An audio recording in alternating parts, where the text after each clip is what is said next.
or anything like that. Nothing but positive comments. I would recommend looking at the repairs with the bottom line, because not all the fencing has an issue. So to replace all the fences, to me, is not necessary. And maybe sending it to the facilities committee to do a review and do a report to you may help in that. Thank you for your time. I appreciate it. Thanks, Lou. Just so that you know, at the last meeting, we did knock around the idea of the fence, and it was decided that a repair is the way that we will likely be considering. And we do have a couple of estimates on that, which we may or may not get to later on today. But the replacement doesn't seem to be necessary at all. We had our engineer take a look at the integrity of the poles, as well as other features out there. He assured us that everything is fine, and that perhaps a cable across the bottom, or one of the companies recommended a pole across the bottom. He leans more towards the cable, would repair it nicely. So Thank you very much. Thank you, Lou. Thank you. Our next speaker is Julie. Good morning and Happy New Year. Happy New Year. I have a couple of questions that. Could you identify yourself, please? Julie Shea, 153 Thank you. Plaza. Thank I just have a couple of questions I'd like some clarification on regarding the pool. When I left the end of June, there was a pool monitor who was cleaning regularly. When people got up, the chairs were being cleaned, the handles going down into the pool, the gate handles were all being cleaned. I returned around the 1st of October, and the only capacity I've seen a pool monitor in is taking attendance for the swimming classes, which is great, but I haven't seen any cleaning. I'm there probably an average of 2 days a week, some weeks more, some weeks less, depending on the weather. But Christmas week, between Christmas and New Year's, I was up there almost every day. I didn't see a pool monitor except for once. It was Josh, and I saw him with a spray bottle and a towel, and I walked right up to him and I said, "Thank you so much for doing this. There's a lot of people here, and I appreciate you cleaning and trying to keep us safe." He said, "Yes, I do that as soon as I see somebody move," and he went inside and I didn't see him the rest of the afternoon. So my question is this: what is the policy regarding the cleaning of the furniture and the handles and things around the pool? And if we're not doing it, why are we not doing it? I guess I've mentioned that people do eat out there too. And when people leave the dining room, the table is immediately sanitized and cleaned thoroughly. I don't see any of that happening outside. Denise, did you want to respond to any of those questions from yes. Mrs. Shea? I know first thing in the morning when they get here at 7 a.m., they go out and straighten up everything, wipe everything down.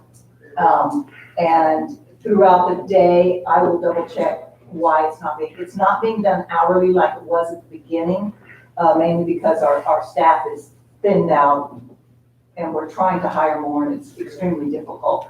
But we are sanitizing at least 2-3 times a day, but not hourly like we were at the beginning. Also, the CDD, their stipulation stated that getting COVID off of hard surfaces is not something that happens because it's mainly a airborne virus. And I think that caused us to be a little less diligent on sanitizing when we, read that it's not caught by touching, unless you lick something and somebody else will get after you again.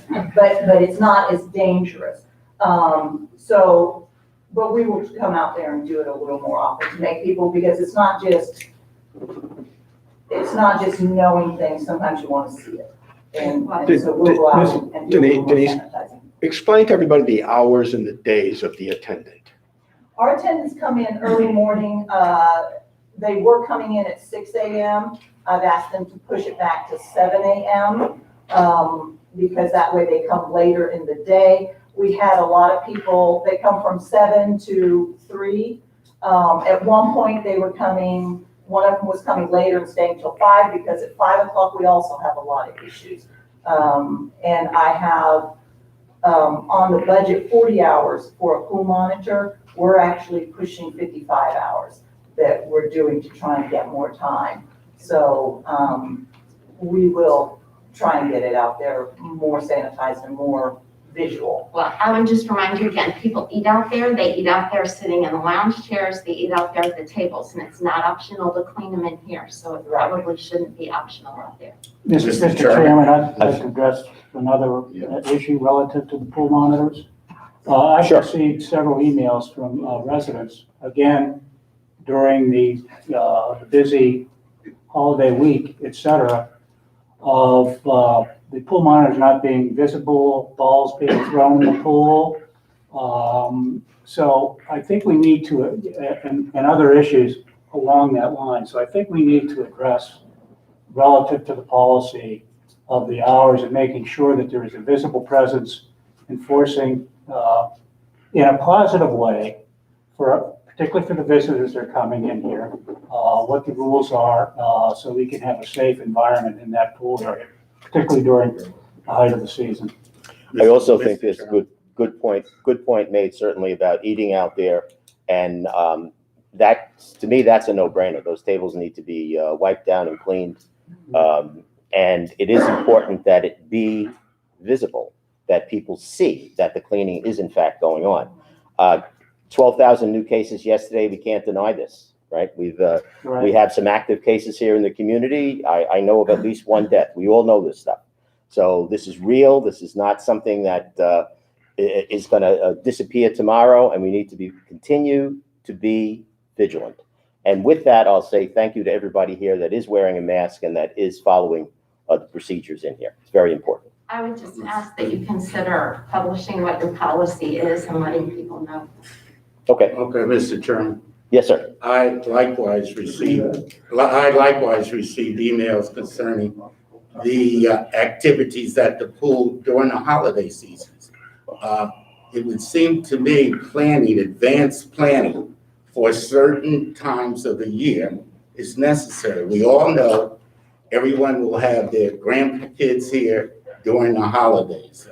We all know that Martin Luther King weekend, they'll be here, Easter weekend, and things of that nature. It would seem to me that there would be a different deployment of staff during holiday period. It's critical that we address this issue. I came up here during this time period, you almost couldn't get in the area with so many people here. The hot tub was full of children, okay? That's why it broke, okay? But there was no one in control. And we need to address that. And it's simple planning. That's all that we need to do. I think that's an excellent point, Ernest. And we know when the holidays are. We know the place fills up. We know that Easter break. We know that Denise. President's Week. Yeah, President's Week, there will be down. College breaks. Labor Day. The place we fills all up. know. And I think you bring up an excellent point that needs to be considered. Let me make a suggestion here. I guess I would consider this under the facilities umbrella, and why don't I take it upon myself to sit down with Denise and look at the policy and see if we can come back with something that works for everybody here. Thank you. Thank you. Okay, all right. Thanks. Denise, Good idea. We'll get on this. Thank you for your comments. Mrs. Shea. Okay. Thank you. Our next speaker is Debbie Schaefer. Good morning. Debbie Schaefer, 121 Valenza Court. I agree with all the things that have You been have to said. speak up, please. I said I agree with all the things that have been said, but I have one concern about one of the security guards. Do you guys deal with that?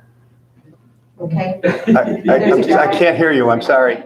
There's one of the security guards who, we brought 9 people down to the Venetian, and recently we've had this one security guard. He has actually called and yelled at me after I've already called and said who's coming, what time they're coming. And our new neighbors that just moved in on Portofino, she was furious. They called her and she had given them a whole list, typed it out and sent it to them. And he said he never received it. She had 2 copies of it. So she made sure. And it's just one guard in particular.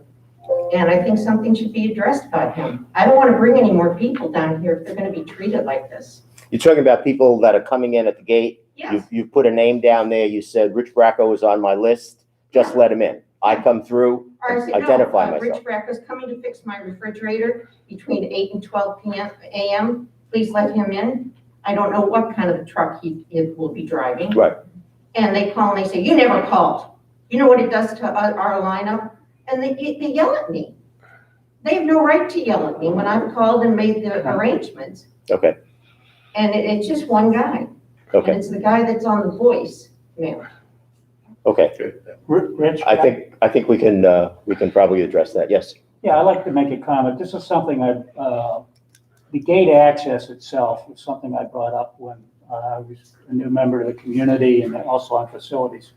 And I think, Rick, it may fall into your bailiwick, I'm not sure. But when I was a member of the Oaks Clubside community, we had a computerized system. The program was called Gate Access, that people could actually get on either their computer at home or their phone, wherever they had internet access, and literally type in the name of a company, when they were coming in, so that went immediately into the system. If it was a recurring guest, you put them on for permanent entry, so they didn't have to bother every time to make that entry. Or if it was a one-time for a guest, you could put it in. And I'd like to try to pursue something in the nature of helping us out down at that security entrance. Because I do know that from time to time, that gatehouse is very, very busy. They've got a lot of vendors coming in, and then guests are lining up behind them. And they may have forgotten to enter a name into the system. And I would think a computerized system might help us alleviate a lot of that problem, particularly if some of our seasonal residents have to have a vendor come in while they're up in Connecticut or somewhere else to do work at the house. It alleviates that issue. Well, I can just tell you that right now I'm in charge of 4 houses of our friends, and I don't mind doing that, but I do mind this one man being mean to me every time. Yeah, that's not called for. Right. It's And, uncalled for. you know, I just think that needs to be addressed. And Kim Myers, who just moved in on 105 Portofino, she was furious the other day. She had come down through Christmas. Every day he called after she had given him a list. It was the same guy. So that's, Maybe she should. Keith, can we have a conversation with Absolutely. privacy guards? Thank you. You bet. Yeah. Thank you, Mr. Schaefer. Thank you. Thank you. There being no other speakers for public comment at this time, we're going to close up public comment and move forward with our agenda. Our next item is the district engineer staff report. Rick is not present, but I do believe Keith has him on the phone. Rick, are you there? Yes, I am. We'll have to look. Does everybody hear me? Yes. Okay, I apologize that I look back and I see that the meeting's there. I just didn't have it on my calendar, so I apologize. But the update, there's the cushion replacement on Pasoro. The vendor was supposed to be there last week. She called and she said that they had something happen and that is now going to be done either Wednesday or Thursday this week. The asphalt bids for Treviso and Balanza, they're due this Friday. I actually sent it out to 5 vendors. I've already got 2 bids. Expecting at least 1 more, but hopefully more. Don't want to say they're going to be under $60,000, and so and then the irrigation, the cover. Belinda signed the proposal for Metro. That is custom manufactured, so I'm working with Milo to find out exactly when that will be done, and then I'll let everybody know. pickleball court / dog, the park. The tentative date for the planning commission meeting is February the 2nd. That meeting starts at 1:30, and she's telling me we're items number 3 and number 4 on the agenda. She has not confirmed that, but that's what she was setting up. Now, I'm not sure what items number 1 and 2 are. I don't know if it's going to be a long items. So as soon as I find out more info, I would like to share that with everybody. I would love to have people there to support us, because I don't know if there's going to be opposition come out. So it would be good to have people there to help out. And that's all I have right now, unless there's some questions for me. What's that date again? February 2nd. I have a couple questions, Rick. Okay.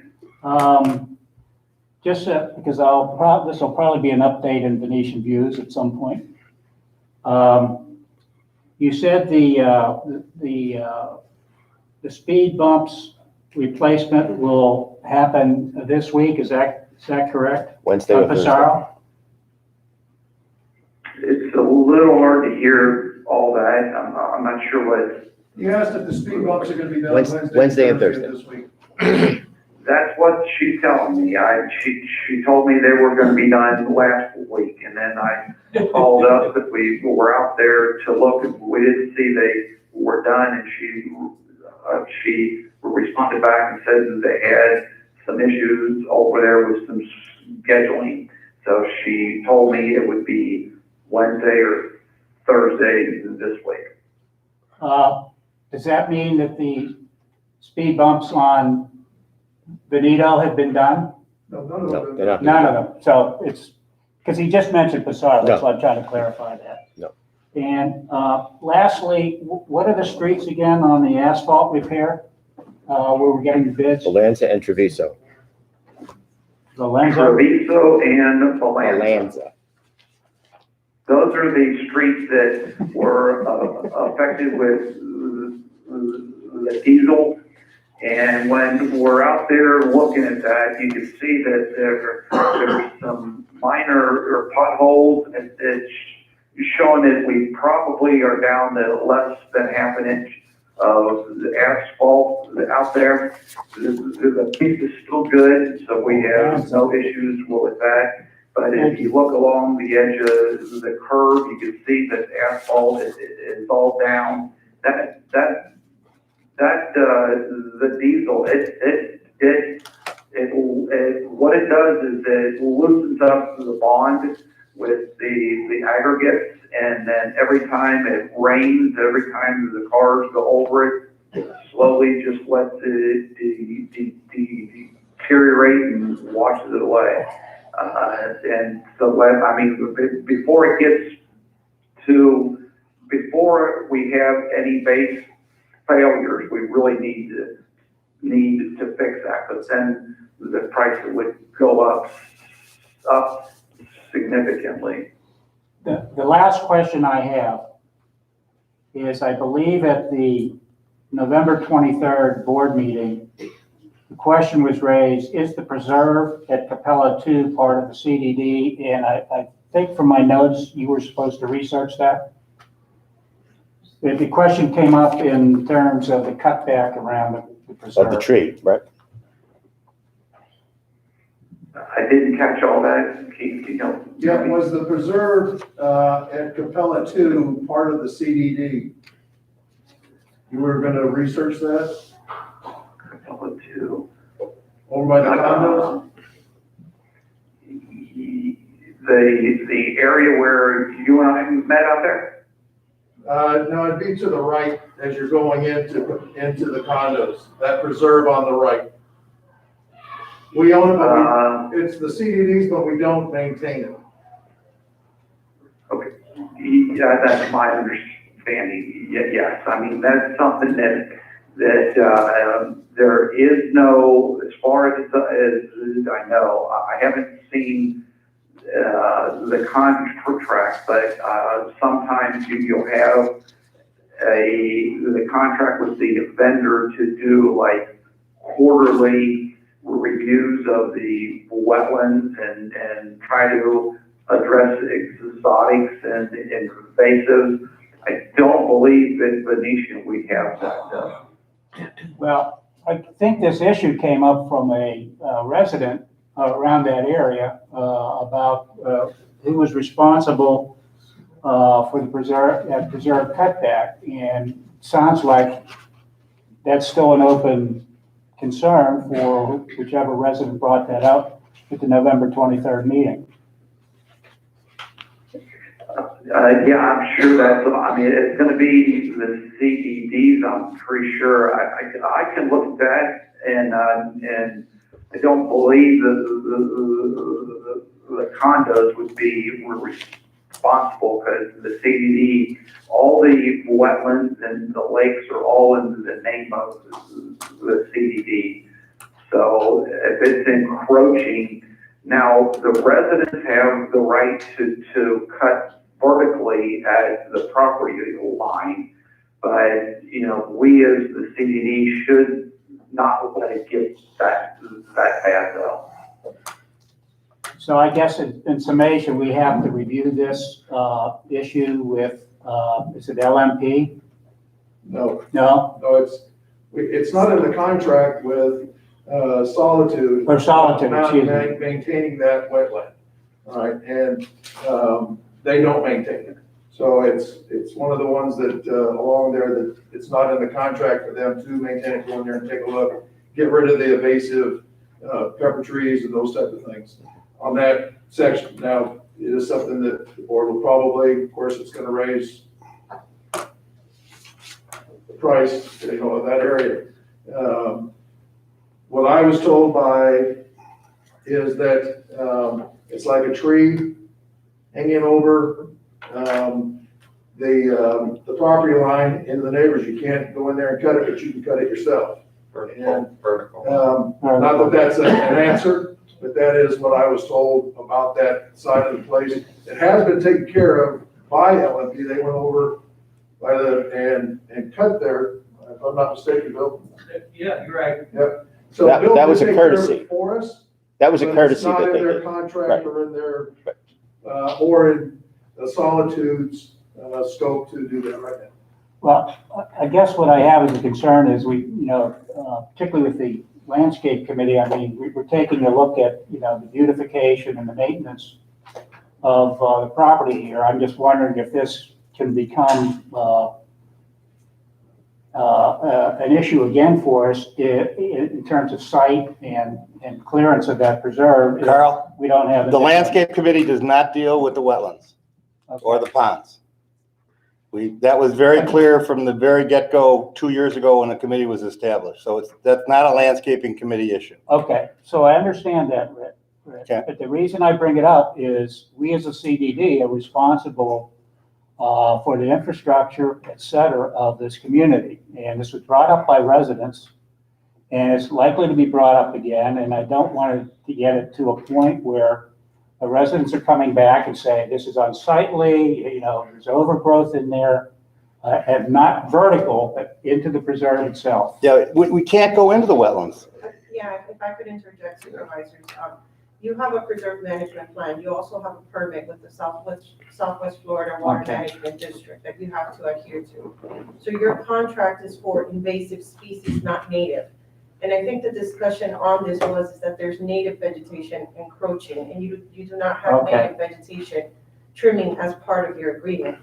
As I mentioned before, you can direct Solitude to give you a proposal for native vegetation trimming. It can be done, but they have to review your permit to make sure what parameters they are allowed to do. Okay, So it is possible, but this isn't something that the landscaping company can just go into the wetland and, you know, start Right. cutting trees Okay. back, because you have a permit that has certain requirements that you need to adhere to. Belinda, can we ask, because this has come up before with debris that was left along Mestry, and it's been discussed a few times at these meetings. To get Solitude to give us a quote I actually did talk to Liz about this. I believe it was the first week of December. Okay. And I asked for her to come out and meet with Keith so that she could review the areas and give a proposal overall, not just for this section, just in case there are other areas that are encroaching that badly need to be trimmed back. Right. So I'll follow up with her because by now she should have been out here to Okay. meet with Keith and take a look and provide an estimate. Trim back, and also the issue on Mestry is removal. And it wasn't Solitude that cut, I think it was Lennar that came in there and They cut a hole. actually used earth balance to do that work. Okay, but to cut it is fine, but to remove it is also got to be a part of it, because then these things lay back there and they look terrible. Mhm. Okay, I'll report back to the board at the next meeting. Thank you. Thank you. Were there any other questions for Rick? I'm good. Okay. Thank you, Rick. Thank you, Rick.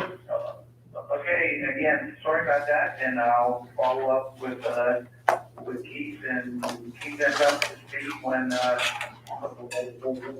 know the schedule for the after call, and I'll reach out to Rich when I got confirmation on the meeting at the planning. Just Okay, Rick, thank you.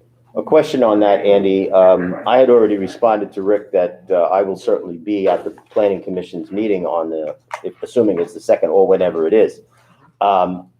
Legally, I don't think the whole board can go, can they? Or can they go as residents? You can go as residents, but the thing you have to be worried about with the sunshine law is to have any sort of conversation. So to the extent, everyone can be there with your hands open. Right. And listen, that is not an issue. But to the extent that one board member is going to get up and provide some comments, you need to be careful that another board member doesn't get up and also provide comments, and all of a sudden you're having a conversation amongst each other. Okay. That's a potential sunshine issue. So So I have no problem being there, and I have no problem being the spokesperson for the board. I think I should be. The other four board members are fine being there, Okay. again, just listening. Okay. Do you want us there? Are those that can be there? I would like to see the pickleball committee there. You know, Jack Wilson and company. They Those that. have the same issue, don't forget, as they. Oh, right, are 'cause also they're part of subject to us. the sunshine law, But Right. they can have a representative provide comments, absolutely. Well, I have a question. Suppose you have a board member that has an opinion that opposes the others. That's the problem. That's when you start getting into having a conversation and a back and forth, and then it generates potential sunshine issues, because this is an issue that could potentially come before the board, obviously. We're not talking about, the boardwalk, which is an HOA issue, that's not a CDD issue, it would never come before this board. This is a CDD issue. Well, perhaps maybe an email blast, once we have a date and a time, maybe an email blast to the community, because there are certainly community members Absolutely. that can come and speak. Just send out a notice, the meeting is at such and such a time, such and such a place. And as we did with the meeting with the city council last year. And I That sort don't of know the city's protocol, but I'm pretty sure that you would be able to submit written comments as well. Okay, so we have a direction there. But yes, thank you for raising that. You would have to be careful that Yep. two board members aren't getting into a conversation. Okay, thanks, Andy. Thank you.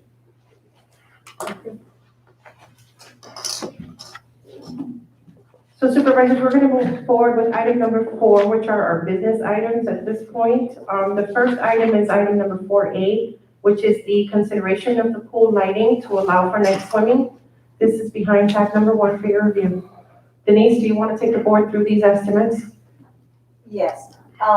First of all, I want to lay some background, and that is that the last board had a board member who asked if we could get quotes on night lighting because he had received some requests from residents.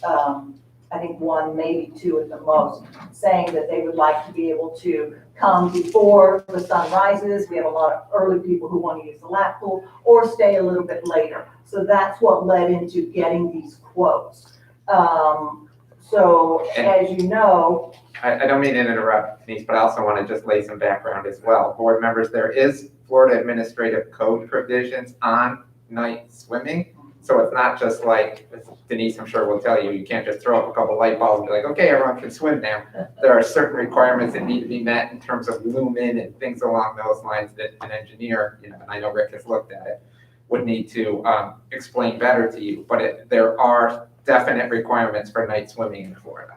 Mr. Chairman, Mr. Chairman, Yes, sir. I have a motion. I have a motion to table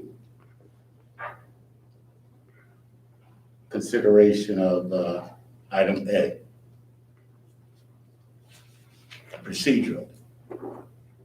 Was there a second? Because. Well, I'll second that so we can discuss it. Any further discussion? I second it. Right now, I think Belinda's asking for a discussion. Okay. Okay. I'd like to hear either Ernest or Rick's Well, reason it's for tabling. clear to me that it's a issue that it's a carryover from a prior board member who's not present. One, okay?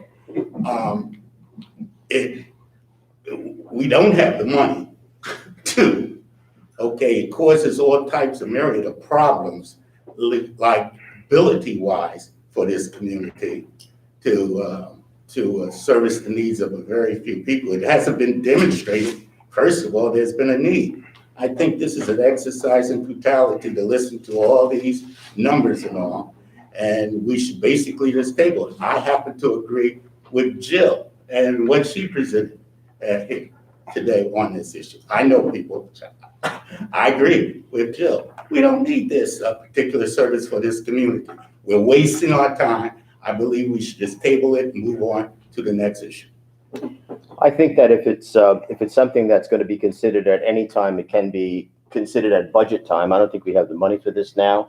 I don't think this is a reasonable way to use budget money at this particular point. So I would agree mostly with everything that Ernest has said. Ernest, why table and why not just drop it? Well, that was my question. Yeah, I'm not in favor of tabling it. I would rather us either say yes or no to this and Yeah. be done with it. Table it means we're gonna, at least the way I understand tabling means we're gonna come back to it at another I date. know, it could be a year from now. Yeah. It'd be another board. Yeah, You know, Well, no, it won't be another Well, we board. could It'll be the same board. consider dropping it for now, and if it comes up at budget Yes, right. time and we consider Yeah, that's talking why I about said it then, that's another issue, but Procedurally tabled would for be right the now- best. this is an expense that we really shouldn't be taking on. I totally agree. Okay. Call the Any further question. discussion? Call the question. well, before we call the question here, we're still at the point here of tabling it. I don't think is the right move. I think we ought to say, yes, we're gonna do this, or no, we're not gonna do it at this time. Tabling it to me doesn't get a definitive answer here. You're probably correct on that. And I agree with Steve because, you know, it implies that we go back Right. in a short time period to revisit it. If at some point it becomes a growing need for the community, it can always be brought back up in front of this board or subsequent boards. Okay, then So I would procedurally, change it. Okay, but you Well, got. do you want to withdraw your you motion? know, well, you withdraw your second, since I see where it's going. Fine, I fine. support there. Okay, and I'll withdraw my motion, and you make yours. Okay, let me make a motion here to get on with this. Given the discussion we had about the costs and being unsure at this time, I would move that we not approve this, and should it be an issue at some other point, we could reconsider I'll second that. it. And maybe Andy and Belinda, you can spiffy that up a little bit, I but think it's fine. that's the gist of it. Okay, we have a motion. It's been seconded. Is there any other discussion? Shall we vote? All those in favor, please say aye. Aye. Any opposed? Okay, good. That saves us an hour. Thank you. Supervisors, the next item on the agenda is item number 4B, which is the consideration of the tennis light pole maintenance and resurfacing. These proposals are behind tab number 2. Denise, would you like to give the board an overview on these? Originally, these two quotes, we had them both, and we ended up coming back because one said, I don't have it in front of me, one said 48 lights and the other one said 30 some odd. 46 and 32. Yeah. 46 from Charlotte and 32 from Richmond. They're actually identical. What it is one of them, the lights on the tennis court, it has 2 on one pole. So one person counted the poles, the other person counted this as 2. So it is the exact same thing. Tennis courts, that's it. So it does not include the parking lot lights? It does not. That's what you told us several meetings And that's ago. why I thought there was a difference. And when I called this gentleman and said, I need it for this, he said, no, it is for that. It's just, I counted the one pole with 2 lights as 2. So it ended up being, these are both tennis courts lights refurbishing. Okay, so it is apples and apples here. It is apples and apples. And I will add this, that the lights, my maintenance guy is replacing all of the bulbs with LEDs. We have, I believe it is 17 that have been replaced thus far. They're getting hard to find, and we had ordered some and they never came in, so we canceled it. We're trying from another company to get them.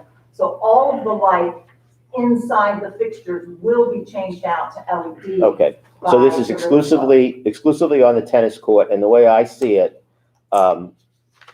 in remembering what our engineer had said when I asked the same question about the treatment of this, he seemed to go for the chemical treatment as opposed to the blasting treatment, if I remember. Everybody remember that correctly? So one company, they're not cleaning the poles in the same fashion. One is using, as he calls, a vapor blast, which is some sort of either water or sand or something like that, and the other one is using a chemical one. I think Rick liked the chemical one. It's also less expensive. That's the Richmond quote, I believe. The Richmond quote is at $13,500 and the Charlotte County is at $16,870. Although we had Charlotte County, they did the mailboxes, and Keith, they didn't raise any red flags with that one, did they? Don't rent the flags. That was good. You were waiting. Come on. You were thinking about that last night. It seems like the Richmond quote would be the, again, recommended by our engineer and would be the way to go. What do you think?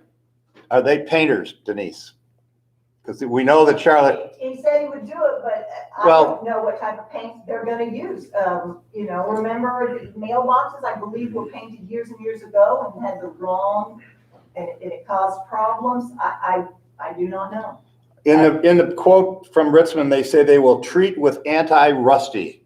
What the heck is that? Well, probably some a of product. these coming back, and that's the issue, is that they. Well, what is it? What, anti-rusty? I never heard of that product. Well, before we spend $13,000, I think we ought to know. Well, he's using Sherwin-Williams paint. He says that What color? Oh, he does say black, yeah. factory ground black acrylic paint. No Sherwin-Williams. primer? The other one has primer. Well, they may not have put it on there. Well, I'm sure he's done lights like this before, Richmond. They've done this many, many times. So, I'm sure they know how to. and what kind of guarantee or warranty do we get? I didn't see anything in either bid. Charlotte has a guarantee. I think. You're saying he's calling it anti-rusty? That's what it says on the quote. That may be a Treat typo. with anti-rusty. That might be it. That might Well, be a maybe, typo. but what, Yeah, Might be a anti-rust. typo. There's something that just, keeps the rust from coming back. I don't see anything on the internet that says anti-rust, so it's probably a typo. Mr. Chairman, Yes, sir. with the clear up of a couple of definitions, I would move that we accept the Richmond quote. I mean, Richmond courts, their whole focus is on tennis, racket sports, et cetera, and I think have a proven track record. He may be using an outside vendor to do the work. It may not be his people doing it. We don't know that. But if we want to ask a couple of other questions, but give me a not to exceed amount, we can proceed with this. I'd say not to exceed, what, 14,000? Let's find out about a warranty, and let's find out, if he's subcontracting the work.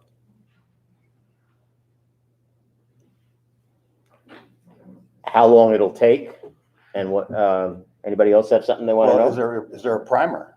And, are they we gonna just- use a primer? You know, the first, yeah, I'm not pushing for the first bid, but the first bid has 1 coat of primer and 2 coats of alkyd urethane enamel.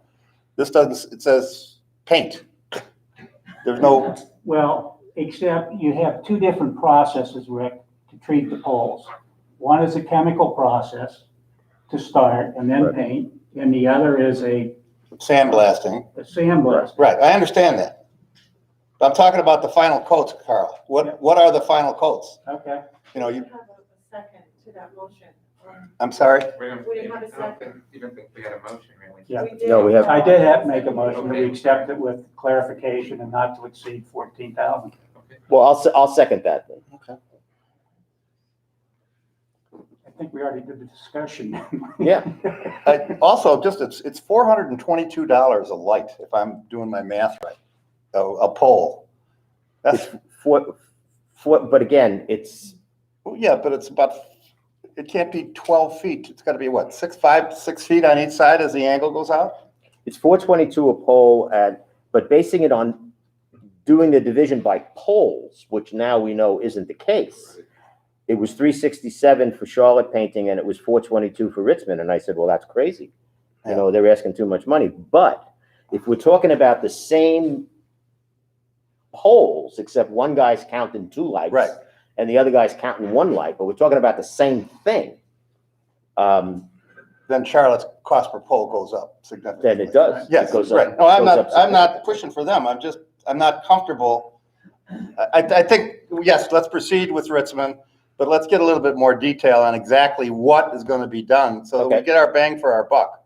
Okay, And I would, of course, prepare a contract. preparing a contract. Yeah, before we do the contract. Okay, So so, you're looking for, number one, a warranty. Yes, of Absolutely. course. If they say, no, we don't warrant it, then it comes back to the table. correct, So you're looking for a warranty. Right. Wanting to make sure they have some kind of a primer on there, and then it is in enamel paint. Yeah, well, and a definition of what anti-rusty is, please. Yeah, I'm sure it's just an. Well, it's I'm not- sure it was a typo, but again, we're talking, you know, this community's money. Let's spend it wisely. it's not an enamel paint, Denise, it's an acrylic paint. Yeah, I wanted to just Sure. touch briefly on that, because if you recall, when we were going through the worst painting project in history, we actually went through a lot when it came to Sherwin-Williams Right. product warranties. So the warranty for the mailboxes, based on the paint that's being used, is far better than many of the products that they were providing. So I think you should also look into that, because we did go back and forth with the manufacturer as well when it came to the type of paint. So this one is a different type. The second one is saying acrylic paint. I'm not sure if that's the right type of paint for those light posts. So that's something you might want to speak to Sherwin-Williams about as well. Make sure that acrylic is the right paint. Right. Okay.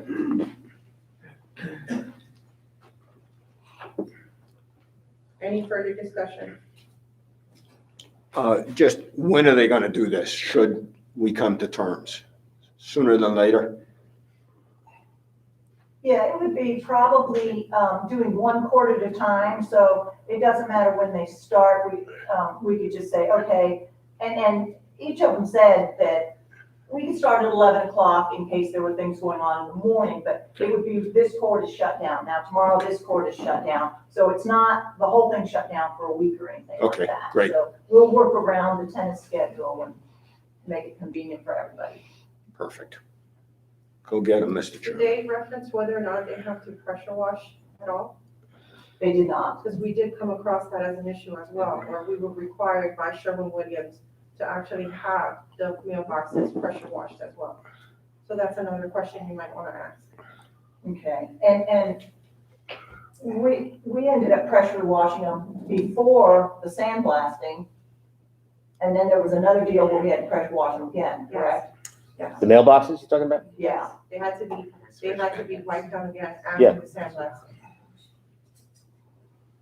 So ask a couple of questions That is then. all inclusive. And it is clear that Charlotte is using enamel and that Ritzmond is using an acrylic.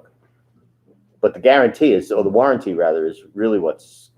Right, What's we want to make sure that we have the warranty that we like, and the Right. process they use, they design. But as long as we still get the warranty, we don't want to start telling them how to paint since. And are you gonna ask if it's their people or are they gonna, Yes, whether they're contracting it Great, out. well, contracting it out. because that'll fall into the insurance things also, right? Well, if they're gonna sub it, then our contract, first of all, our contract requires them to have the requisite insurance, and if they're gonna sub it, then the subs have to provide the Right. requisite insurance. Call the issue? Any further discussion? All those in favor, please say aye. Aye. Any opposed? Supervisors, the next item on the agenda is item number 4C, which is the consideration of the Reserve Study Advisory Committee Charter, which was emailed to the board on December 7th.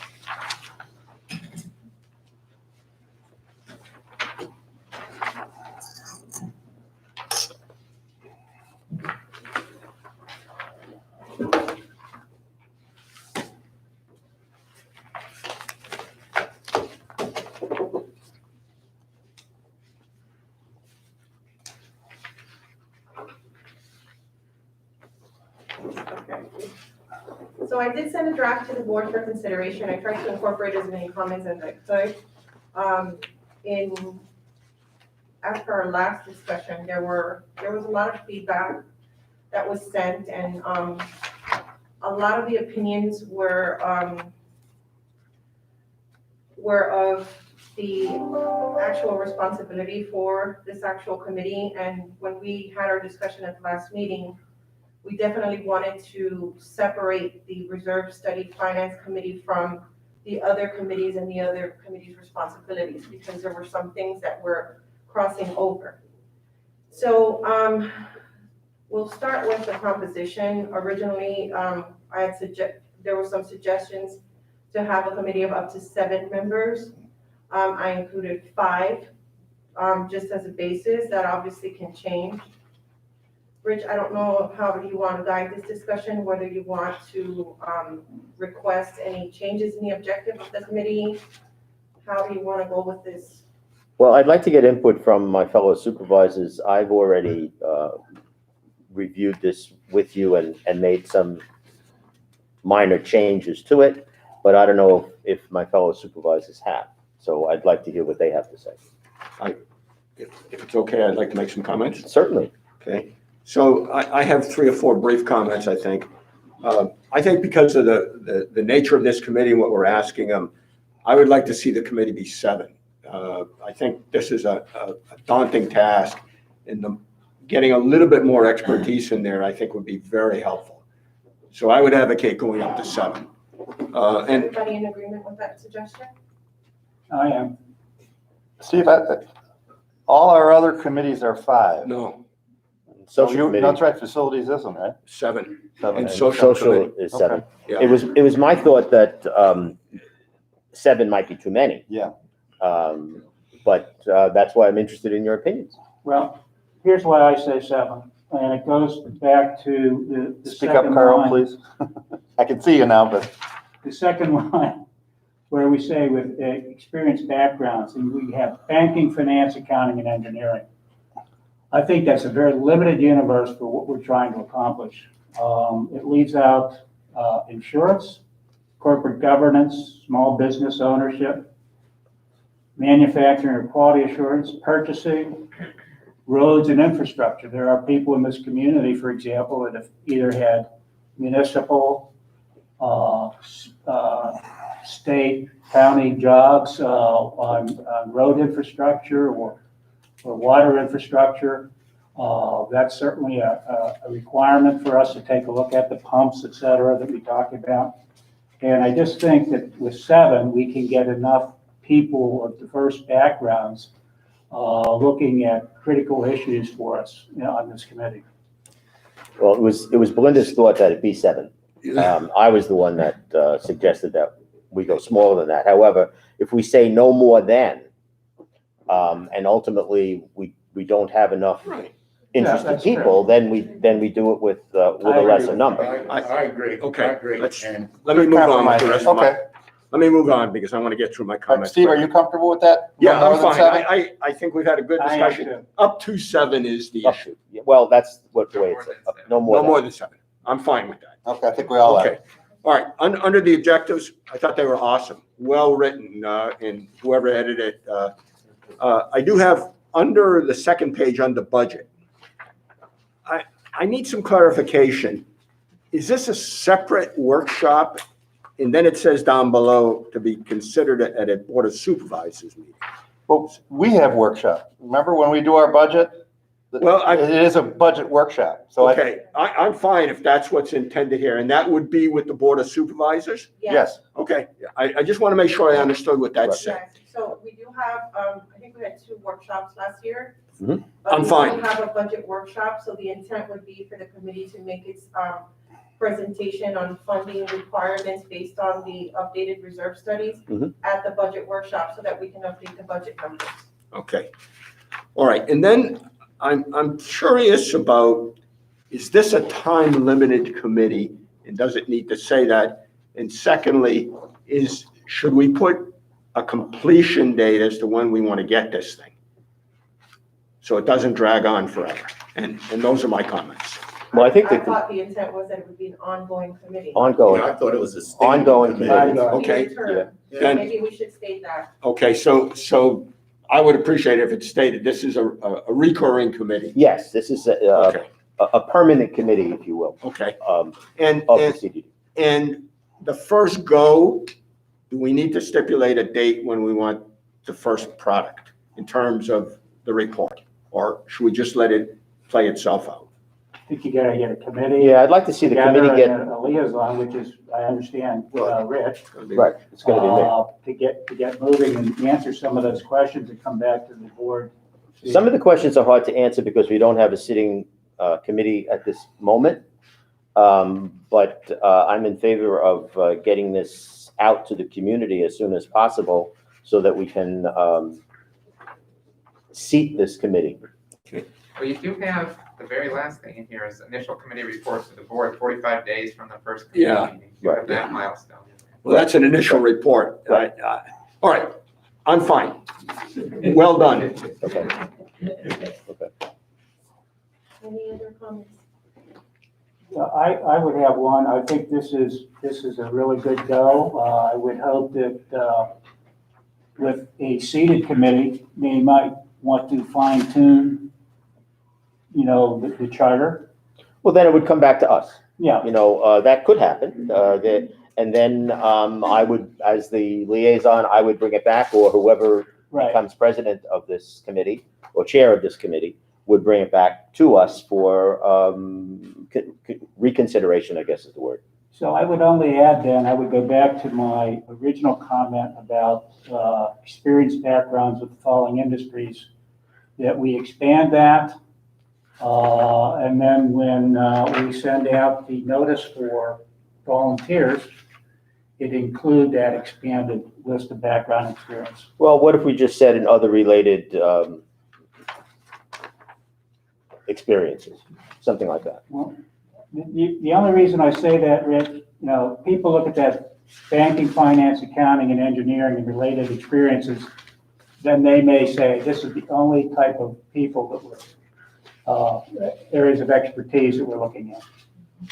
That's my concern. Well, how can we say it and not just be too wordy? About something like,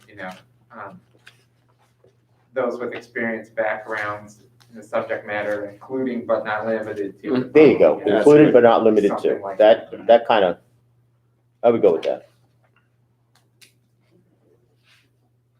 This is well done. On the second page, where it talks about budget, do we need to say that it's the budget for the CDD and the River Club? Doesn't really mention that anywhere in here that I saw, or is that just assumed? Well, those are the only budgets we deal with. Well, but it doesn't say it. I don't know if we need to or not. That's my only question. It says it in the first bullet. I can add just general fund with the category budget next to it. General fund and reserve, or club reserve fund. Look on the second objectives bullet 1, study review. Does that not do it or no? General fund reserve and river club reserve accounts. I just added it Okay, Okay, right thank next you. to the word budget. Little thing. No, it looks good. I note that we haven't mentioned risk management or any insurance in here. Well, that's Carl's ideas, I think, aren't they? No, I thought about risk management and insurance too. This committee should address those needs as well.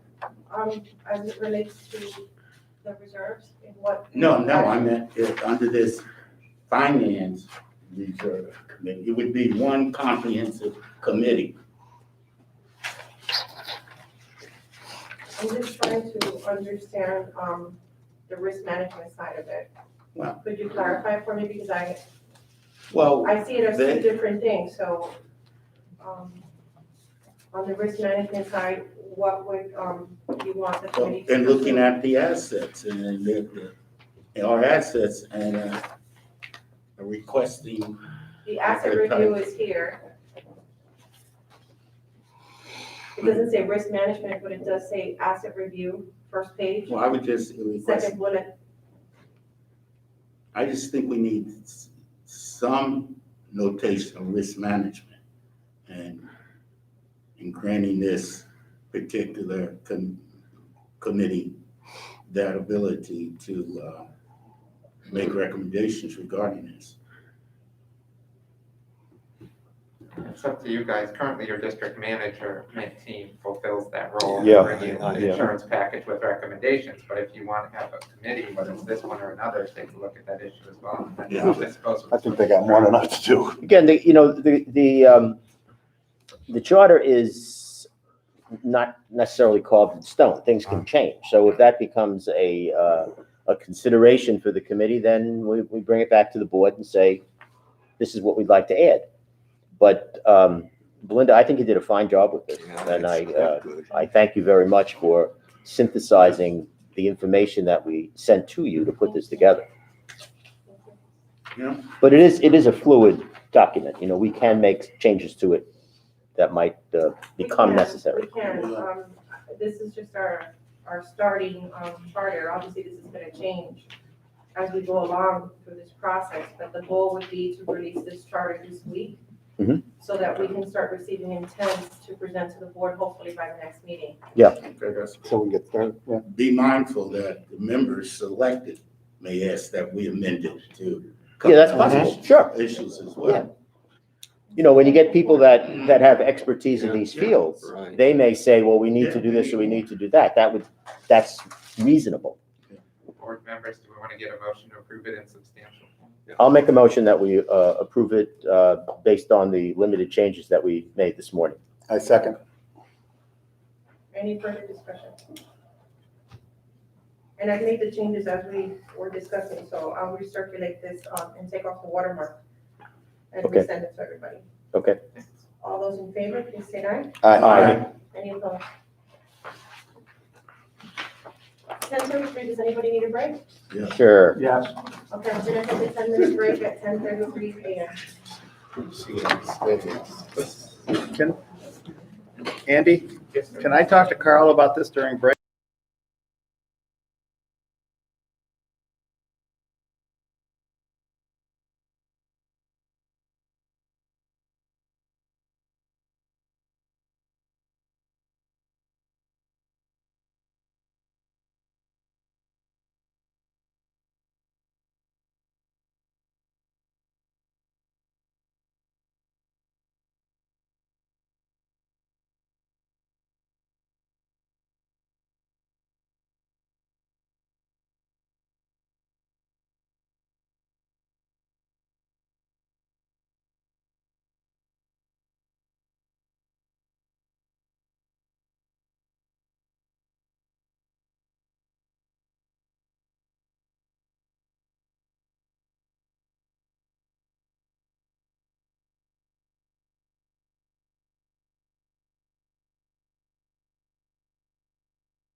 10:47 a.m.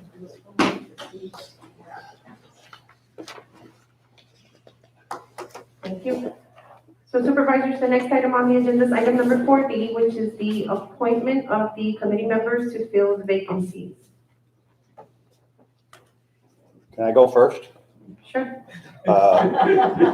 Let's do landscaping because it's the easiest. Is it size place? We have one opening and we have one person who has indicated an interest. And she met with the landscape committee and myself last week. And we'd love to have Julia Salerno join the landscaping committee.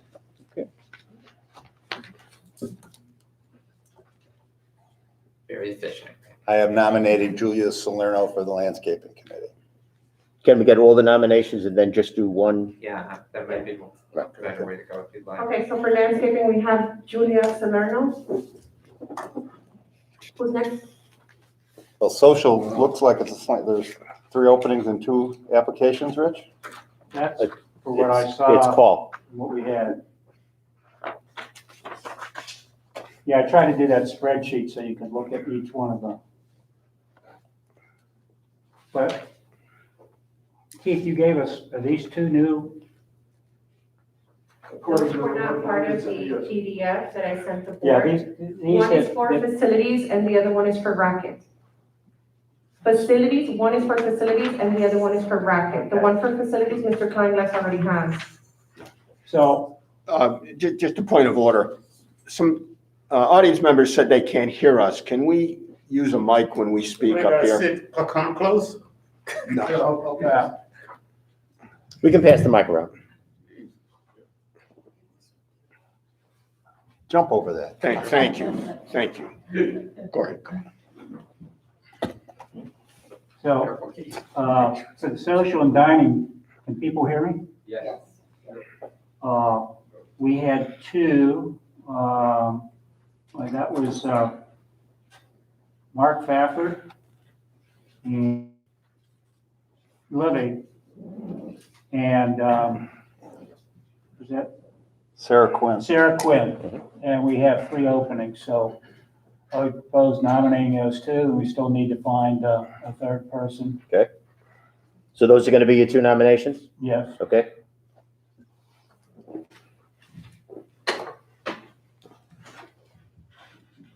You're closest to the mic. How about if you're next? The Facilities Advisory Committee has 7 members. 3 of the 7 members have another year on their term and wish to stay on the committee. Of the 4 others, 3 of them, their terms expired. 1 resigned for personal reasons. So there are 4 vacancies. There were 4 applications, including Lou Perry, who came in. I spent time on the phone speaking to all 4 of them, explaining what the committee does, meeting agendas, the times we meet, the dates, and queried them about their interest and questions. All 4 of them were very positive and very interested in serving on the committee. And the 4 are Ken Smaha, Bert Wepfer, Lou Perry, and Joe Pizarnik. And I would nominate all 4 of them.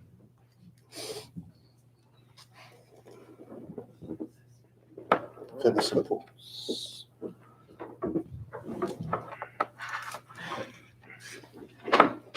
You may not have enough cord.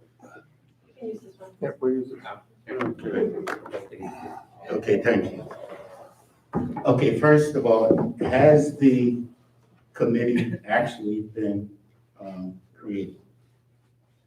Which committee? What committee you I'll talking talk about? about the racket committee as well as the fitness pool committee. Yeah. It is now, they are now committees. Yes. Yes. Okay. For the first committee, the racket committee, I would like to nominate the following people: Alan Lands, Mark Bayford, Jack Charlender, Pardon me? Jack Challenger. Oh, the addition. Challener, Pam Perry, and Pat Hinch. What was the last one? Pat Hinch. Pat Hinch. I never saw her name on anything. Okay. I'm just not. Okay, well, yes. Can we have a discussion on this? Could you give me the names again? You had Pam Perry, Alan Lance, Jack Challenger, Pat Hinch, And Alan and Mark Lyons. Felton. And Mark. Okay. Have you talked to these people? Yes, I've talked to each one. Are any of these people pickleball players? Yes, Which ones? Mark And Jack. and Jack, and Jack.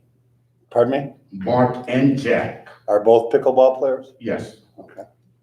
Because I do think if it's this new committee, it shouldn't be all tennis players. Correct. I took that into consideration. Okay, great. I just want to make sure there, because I think the two of the people that you didn't put on your list, Pam Fox and Sandy Nick, are both the pickleball players.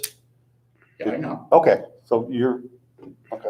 I'll reiterate, Alan, Mark, Jack, Pam, Pat. Okay, Alan Lance, Mark Faithford, Pam Perry, Jack, Jack, Charles, CHALLEN and ENER. CHALLENER. Challenger. Pat Finch? yes, HINSCH. Okay, got it. Okay, for the fitness pool advisory committee, Libby Faithford and Nancy Spokowski. SPOKOWSKI. We have 3 vacancies there.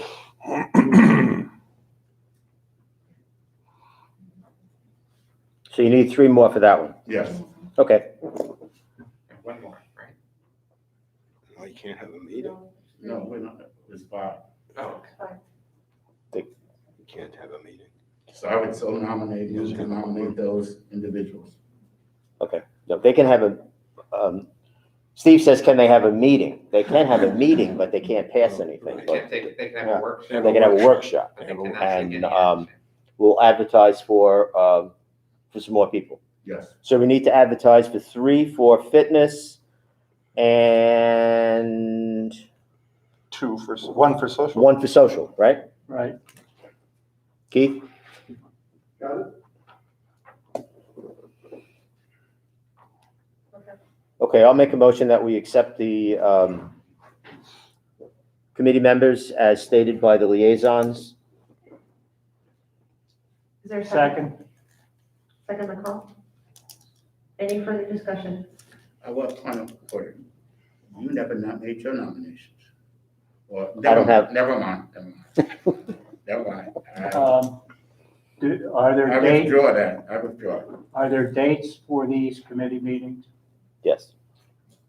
They'll need to hold their first meetings and then establish their meeting schedule. And then once their meeting schedule is established, we'll have to advertise it.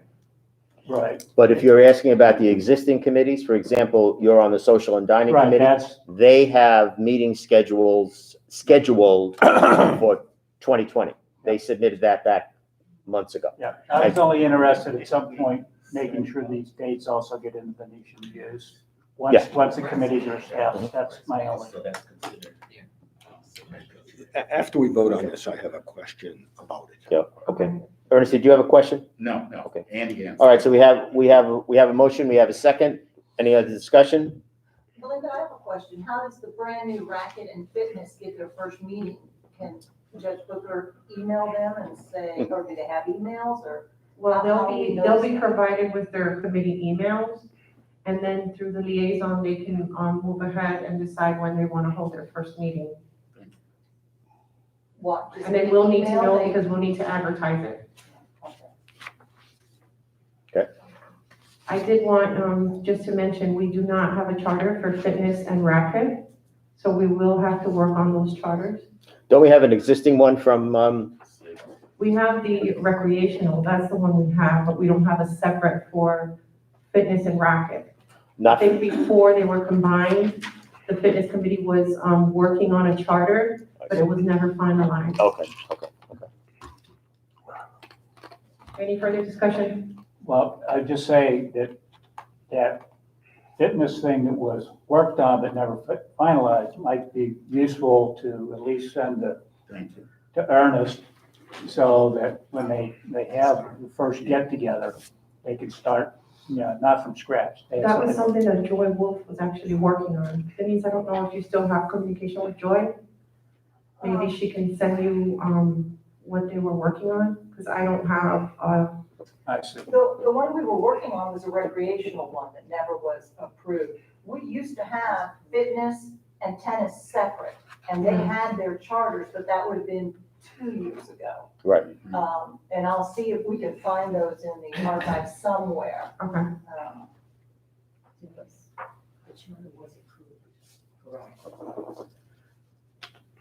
Mr. Clayton? I have a question I wanted to ask you after we vote. Okay, So any further discussion? just I want to make one statement. I think it's important that the liaisons make the appointments to their committees because they know who they can work with best. And I saw that happen here today, and I think that's the way it should be done. All those in favor, please say aye. Aye. Any opposed? Thank you. Can I ask my question? Yes, sir. Go ahead. So Belinda and Rich, do we have a mechanism to send a letter to those people that are going off committees thanking them? Is there a standard form or how does that work? Typically, we do not, send out emails, but we can, because their emails will be reassigned to the new committee members. No, I'm not saying an email. I'm saying, dear so-and-so, your term has expired. We really appreciate your service on behalf of the Venetian Golf and River Club. Thank you. I mean, do we have a formal mechanism to do anything like that? We can send letters if that's the direction that the board would like to go in. Well, I just think it's a nice touch to recognize those people that have served our community. Okay, so, and I'm assuming they would be signed by Rich as our chairman. They can be.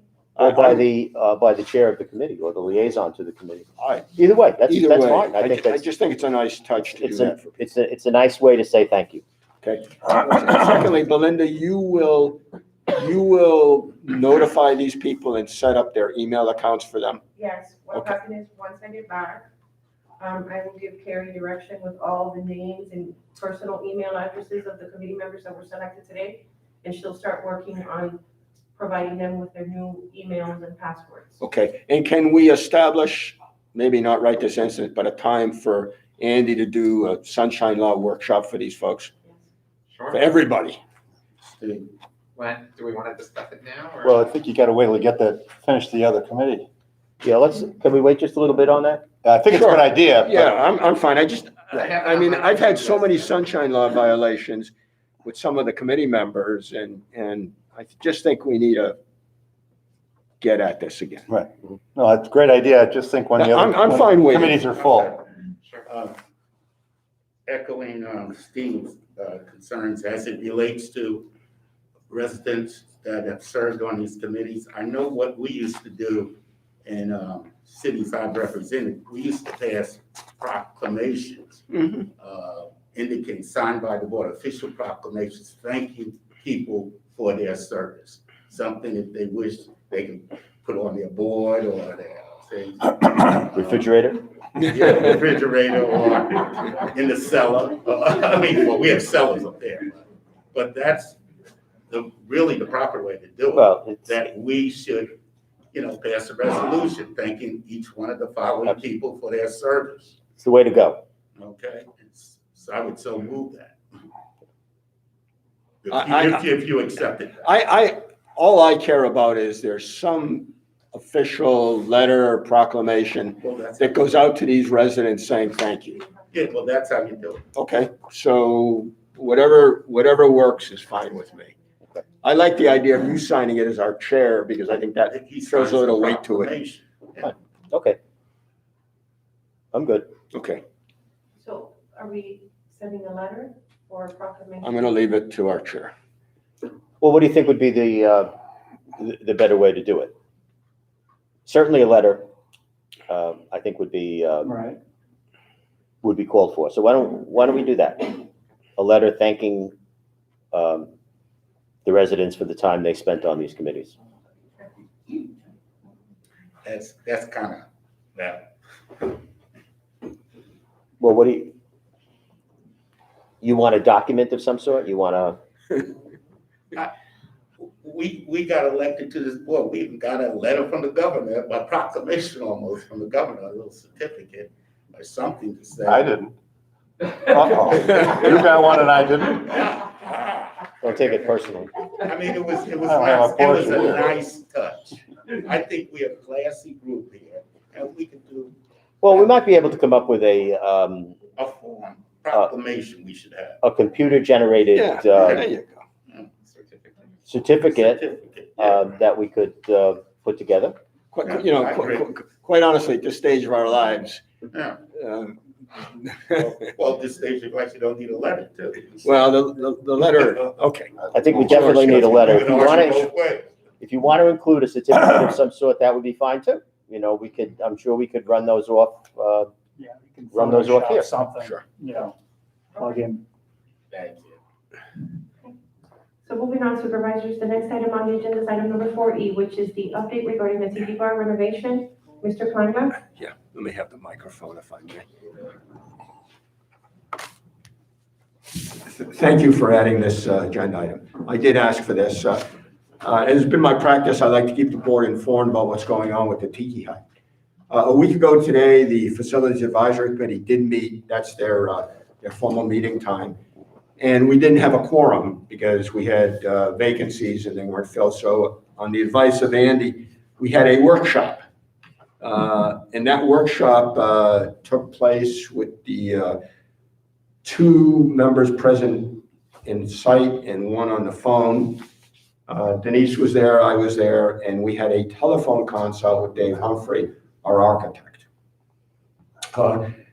We've got him going along the lines of what we described at previous meetings, and we had a lot of dialogue with him about the project itself and what he's going to do for us. And I think we're gaining a cadence and some momentum again. We've laid out a tentative schedule that by the April-May timeframe, we hope that we're going to have enough done and documents and everything that perhaps we can be out to bid should this board say yes to this in the summer months and get this thing done over the summer months when there's less residents here, perhaps. One thing that I do need some guidance on, I've been led to believe that a committee member has queried all of you, and there's some indication about going a different direction than the direction we're going. So I need some clarification on that. The direction that we are proceeding on is to do what we need to do at a reasonably cost in the existing footprint of what we have out there and get this renovation done. Now, if there's an interest in us looking at other sites or other areas, I need some clarification of that. I think the site that is proposed, in my opinion, a tiki bar should be in close proximity to the pool. I would agree, and it is a tiki hut, and we're trying to do this at a reasonable expenditure with some guidance that you gave us. And quite honestly, if we start looking to move this elsewhere, that's a whole different ballgame. So, please. Have you been in communication with one of the residents, Bob Facto? I think that's what he's referring to. Yeah. Yes, and that's what I'm referring to. Yeah, that's what I think. I think he's contacting all of us, and he indicates that he's talked to you, things like that. Well, I want it to be clear that Bob and I have discussed this, and I'm adamantly moving forward with doing what we said we're going to do at the existing location at a cost that gets us what we need and not spending an exorbitant amount of money. So the project would put new equipment out there expand the seating area, put some covering about 18 feet out, do some electrical upgrades, add perhaps some cooling. And the issue of whether there could be a grill or some grilling facilities out there is now getting some hearty review because of the health department requirements. And we've been pretty clear with our architect that our ceiling for this project is in the $400,000 threshold, because that's the indication I've gotten from all of you, the willingness to spend perhaps. I think that's correct. And, Go ahead. and I think that's correct, that we had discussed this, and the $400,000 area is what we were looking at. I guess Bob has discussed his ideas with all of us, including you, as a freestanding building. We had spoken about that earlier on, and I think that adds considerably to the cost, unless I'm missing something. Well, let me add, that premise of going elsewhere was vetted through the facilities committee probably a year ago. And I think, except for one individual, the facilities committee said no because of the cost involved in this concept of the tiki hut at the pool. So we did reject that. And now it's, I mean, you know, because I can't talk to all of you outside of a meeting. Right. I just want to make sure that we're moving in the right direction, because I don't want 2 months from now saying, well, why didn't we look to move it over here or move it over here? We're not doing that. And I don't think we should be doing that, given what that would cost. So give me some guidance, please. The only comment I would have is, I like the $300,000 number better. Right. So, you know, in that range, 3 to 4, I would be comfortable with that. So let me be clear. I heard all of you loud and clear, and I heard the community loud and clear.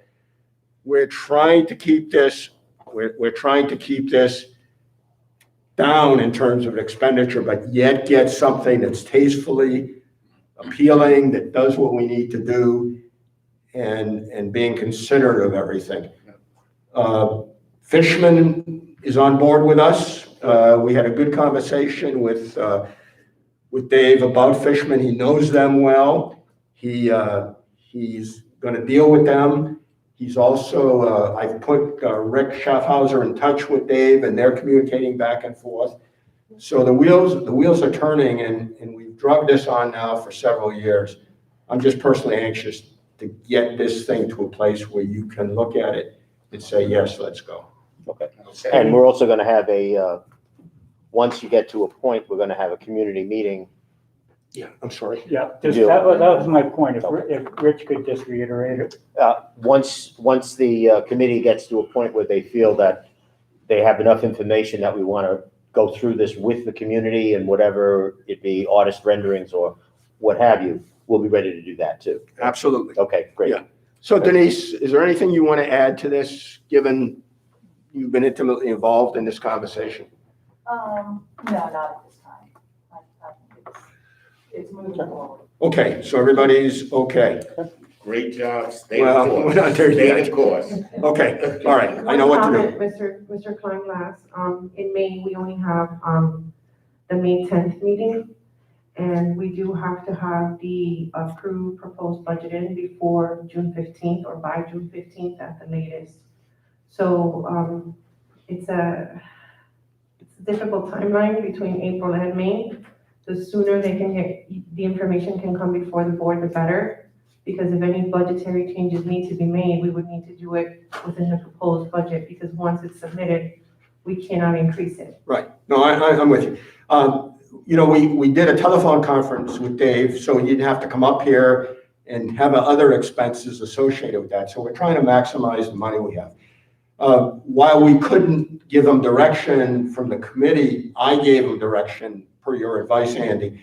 And I thought the meeting with him on last Monday went quite well. He understands us. He understands the budget.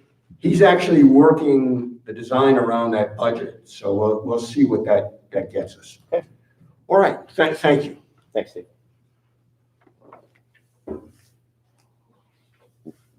Item F? Okay, so we're gonna move forward with item number 4F, which is the consideration of the possible island enhancements. Mr. McCafferty, you requested for this to be added to the agenda?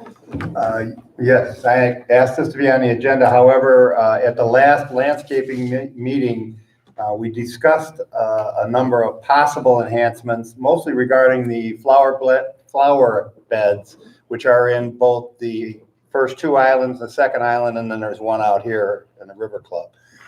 We didn't come to any conclusions. We're still looking at it.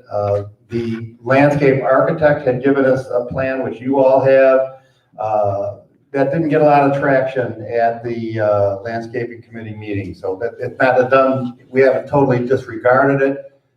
We kind of concentrated more on the flower beds as a way to enhance all the islands.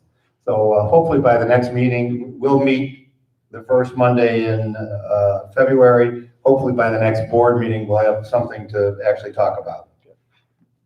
May I ask, reviews on what was done with the third island? Can you talk about that a little bit?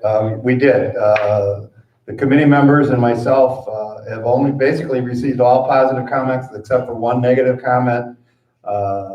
And I responded to the woman who gave a negative comment. I haven't heard back from her one way or the other. She had some misinformation that she had been given, and so I tried to correct the information and, you know, tell her what we were doing.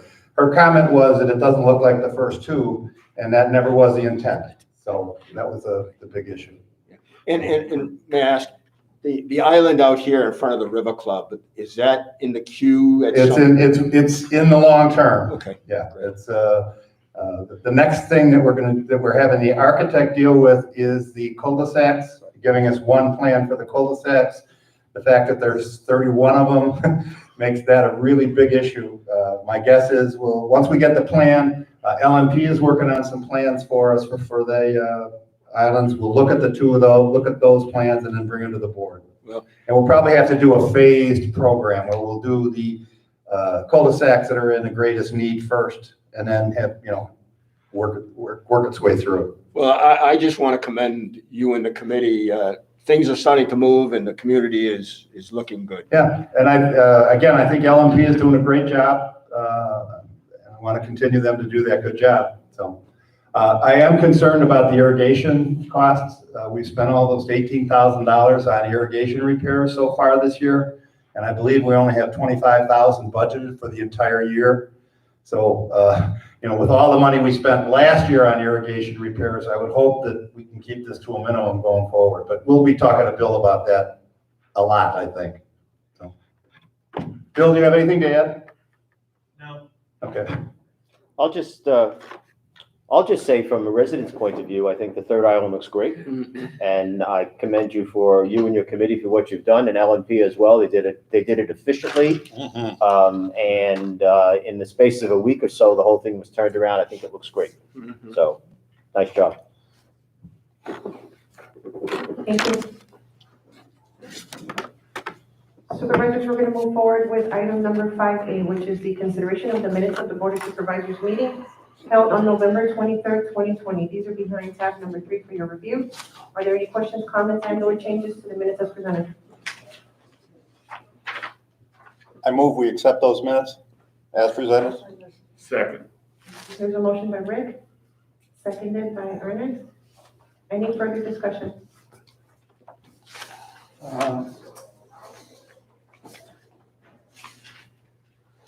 Did you have something? Yes, and I'm not looking right now, I'm looking at my own handwritten notes. We talked about public altercation at the last meeting, and there was some discussion. I'm sorry, this goes back to the November 23rd meeting. There's some discussion of greeter security team being trained for the response in that particular action on, you know, in late October. I believe that was not the November 23rd meeting. I think that was the December 14th. was December 14th meeting. So I guess the question is, has that training or Oh, that's in. Well, Carl, with all respect, that has nothing to do with the, You could bring that up under supervisor. Yeah. Okay, I'll bring it up at that point then. I'm sorry. we're dealing with the November 23rd Yeah. meeting. Any further discussion? I'll All those bring in that up favor, please say aye. Aye. Any opposed? Supervisors, the next item on the agenda is item number 5B, which is the consideration of the operation and maintenance expenditures for the month of October and November 2020. These are behind tab number 4 for your review. The expenditures for the period of October 1st through 31st total to $136,836.60. The expenditures for the period of November 1st through 30th, 2020 total to $117,669.87. Any questions? On, just a quick one on the October, O&M, the repair on the concrete wall, was that the Otello wall? Yes. And, Bill is here, or he was, I'm sorry. The, LMP 750 for pest control, isn't that a part of their contract? Pest control is billed separately. It's billed separately, it's not a part, okay. It's part of your contract, but they submit a bill separate, not as part of the total. Okay, my questions are answered. And I just have a little correction. I think I just said 18,000 on the irrigation. It's about 14,000, not 18. Yes. And that's all, my only concern on this is we are spending a lot, again, on irrigation controls and whatever, and we just, it's got to stop at some point.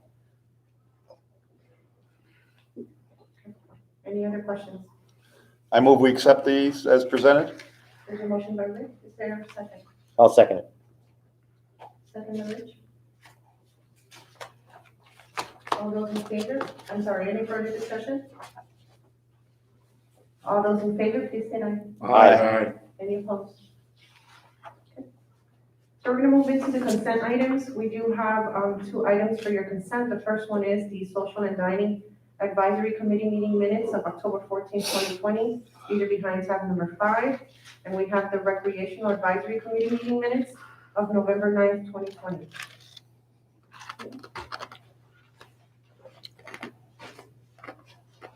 I'll say we should accept them. There's a motion by Rich to accept. Is there a second? Second. Second by Carl. Any further discussion?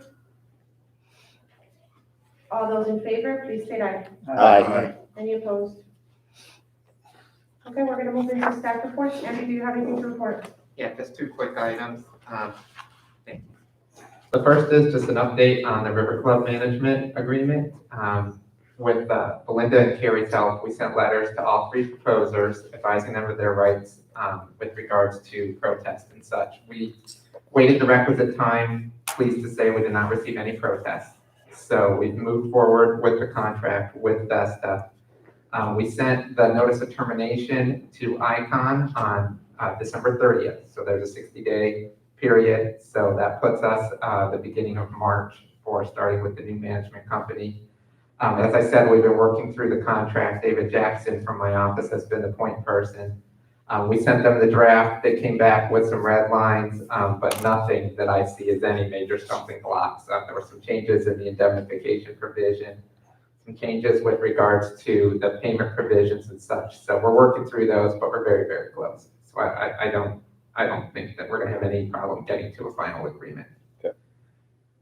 So that's that issue. And then just the second item to mention for the board is really, no formal action or anything, but as of January 1st, there's a new law with regards to e-verification in that as a public employer, so even though we don't have our own employees, we still do fit under the definition of public employer because we're entering in contracts with various contractors. So Belinda is already all over that, and her team will take care of the necessary things to register us for e-verification.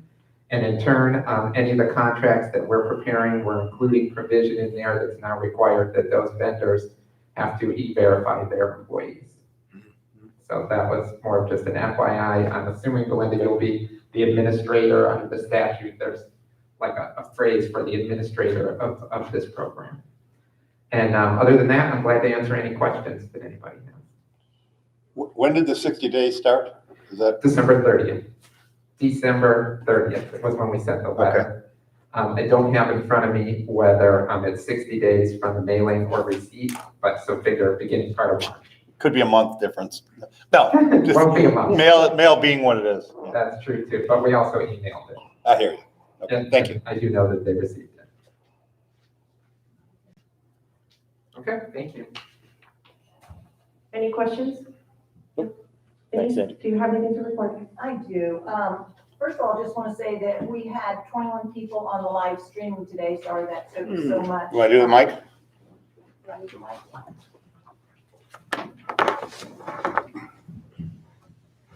Thank you. I wanted to say we had 21 people on live streaming. Oh, that's today. great. A little bit of a glitch. The Wi-Fi wasn't working perfectly, but it's up and running now. Second, wanted to mention that our maintenance tech went out and power washed the guardhouse. And after power washing it, he realizes that it's in really disrepair as far as the paint is concerned. I don't know when it was painted last, but it does need to be repainted. He's able to do that. And so all we need is the paint, and possibly we have enough paint here to do that. So just want to get an okay with the board that we can proceed with touching up that guardhouse, getting it painted and looking good again. Fine by me. Okay, the other thing is when he was doing, he noticed that someone had painted the gutters and it is all chipping and peeling, and he's not sure what can be done about that. Repainting it is not really an option at this time, so I'm gonna have him check into that. I don't know if we want to just, scrape off as much loose paint as we can and let it go. I'll have him take some pictures, and maybe next time present it to the board, we'll put it on the agenda and see if those have to be replaced. If it's visible from driving by, if it's not visible, then it's. How many feet of gutter are you talking about? Do you have any idea? No idea. I would assume that guardhouse is probably 20 by 30 or something. So 100 and some odd feet. We can get a quote on it. If it looks like, yeah, they need to be replaced, we can get some quotes on that. Not gonna be that expensive though. if we have to It's replace really it. not. It would be in the hundreds. I don't think it would be anywhere near 1,000. Well, it's the first thing that people see when they come into the Exactly. community, and it needs to look good. Yeah, so like I said, I know when he was power washing, he saw how bad it was, but it could be when you're driving by, you don't notice it as much. Okay. But we'll look into that for you. Okay. Also, I have talked with Keith and I, first of all, went out this pond over here and the sidewalk. The bushes are overgrown, scraggly, a lot of dead, a lot of broken things. And I asked him if I could get out there with the maintenance tech and cut down some of those dead trees, dead shrubs, etc. He called in Swift Mud. So with Swift Mud, we went out there because I wasn't sure, is that reserve or what? Swift Mud said, nope, if you would, it would be great, take this down, especially the stuff going over the pond. There's a lot of the Brazilian peppers still out there. And she said, once those are cut down, that they can come and seal it so they don't regrow. There are oleanders that have been there since day one, where there's one long thing with 3 little leaves at the end. She said she would love to see all that gone also. I then called POA because I wasn't sure, is it CDD or POA because it's on the way to the boardwalk. POA said, no, it is not there. It's not theirs, it is ours.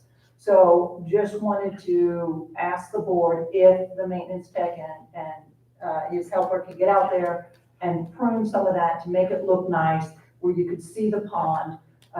We're not allowed to touch the oaks, of course, which if the oak is in great shape, it's out there. We can prune the dead fronds off of the palm trees. But what say you?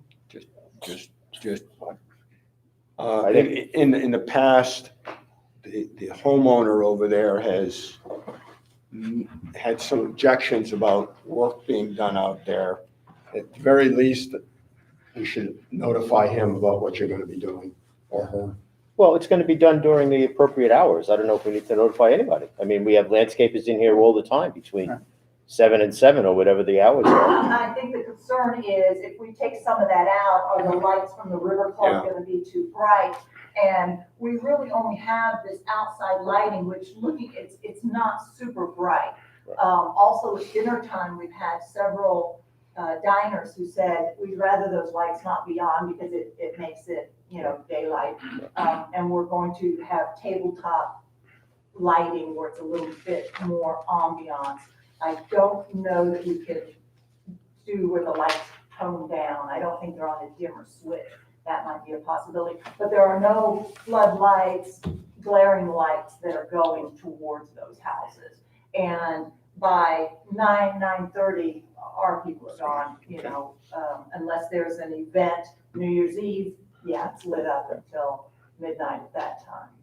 So that could be a concern for them. But as you walk towards the Riverwalk, it's overgrown, it is horrific looking, dead shrubs. Fine, it needs to be cleaned up. All right, And yeah, enough. as a courtesy, if you want to notify the homeowners over there, that's fine. I will say that being one of the homeowners over there, the thing that we need to consider at some point in time is filling in the bushes that were cut down years ago that now expose the parking lot to everybody that lives down there. That's been brought up a few times, but it's still something that needs to be considered at some point. Yeah, unfortunately, I think on the landscape committee, River Club is several years Down the road. and we're trying to do what we can to beautify it here. And that's one of the things I know that we could do with just time from our. Well, I certainly appreciate you getting your guys out there to do that. That's a money saver for sure. Yeah, Denise, just one quick thing. I just looked at the reserve study, and the painting of the guardhouse, interior and exterior, is on the reserve study for this year. So whatever, it's great that your guys are going to do it. So the cost will be much, much lower, but that should then blend to come out of the reserves when the time to pay it comes. It won't come out of your budget. We don't have to have any proposals for a big expenditure, except maybe for whatever the gutters might be. Okay. That would certainly be covered by what's here. All right, that sounds good. Denise, as you know, you've seen my draft of Venetian views. I like to do show and tell. So I'll take a picture now of the issue that's out there, and then when you get that trim, if I haven't been up there, let me know so I can put that in the next Venetian view. So I think that's important for people to understand what's going on around our community. Good idea. To beautify it. Thank you, I appreciate that. Another thing I wanted to just let the board know that I've been in contact with Roy Deary from Vesta several times. The HR team will be coming out sometime next week and meeting with us. And so there are talks just so that the transition is a smooth transition. Back and forth asking questions. We met with my management staff, he and Scott met with the management staff for about an hour and a half. And we'll continue to meet and go until the transition happens, and hopefully it'll be smooth going with that. So everything's moving along that way. And then I wanted to talk to the board about the tennis fence, and this will have to do with this new reserve committee also. They have such a huge job ahead of them. The reserve study right now shows that the tennis fence has, at this time, I think it's 5 years left. Maybe I think it's 2029, isn't it? 2029? I think so. Okay, this says 7 years left, and this was 2019, but if it is 2029, one of the issues we have with this tennis court fencing, and people saying, hey, it didn't last as long as it should, what's on the reserve is the entire tennis court fencing, meaning every pole, everything that's out there. And of course, those poles are gonna last so much longer than the mesh or the fabric or wiring of the fence. And the reserve hopefully will split this where the fence posts can go 30 years, but that fabric cannot. And that's where there's an issue right now. Denise, when you use the word fabric, are you referring to the windscreens or the mesh? All right, well, don't call it, it's not fabric. Yeah, they're calling it fabric. And they're calling it mesh and they're calling it fabric.